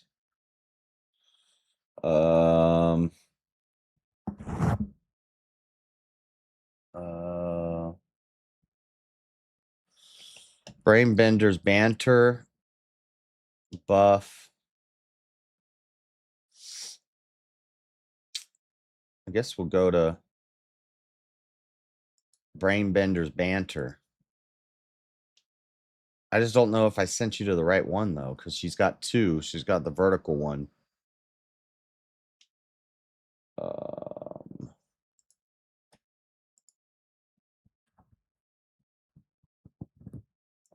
no, we'll go to this one. Check those videos. Yeah, I'll check it out. I saw it just now before I started the show, but I didn't get to watch it yet, but I'll watch it later. But I got to go, guys. Thank you for hanging out. It's been the Dreaded Conservative Show. $1. Let's go. A super chat. We got one super chat snuck in there. This dono bar's slacking. Thank you guys for hanging out. Make sure you're subscribed. Hit the like button, all that stuff. I got to head out. No Bible study tomorrow. I got stuff to do. I got stuff to do every day this week before I leave. But thank you guys. The world's a crazy place. I just report on it. Monday night, kicking the week off right. Dreaded Conservative Show. You know what it is. If you like it, tell a friend. If you hate it, tell everybody. I got to get out of here, get ready for work.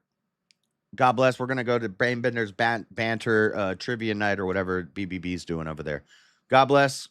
Go say hi to her. Thank you. And I will see you later, boys. I'm out. Peace. Deuces.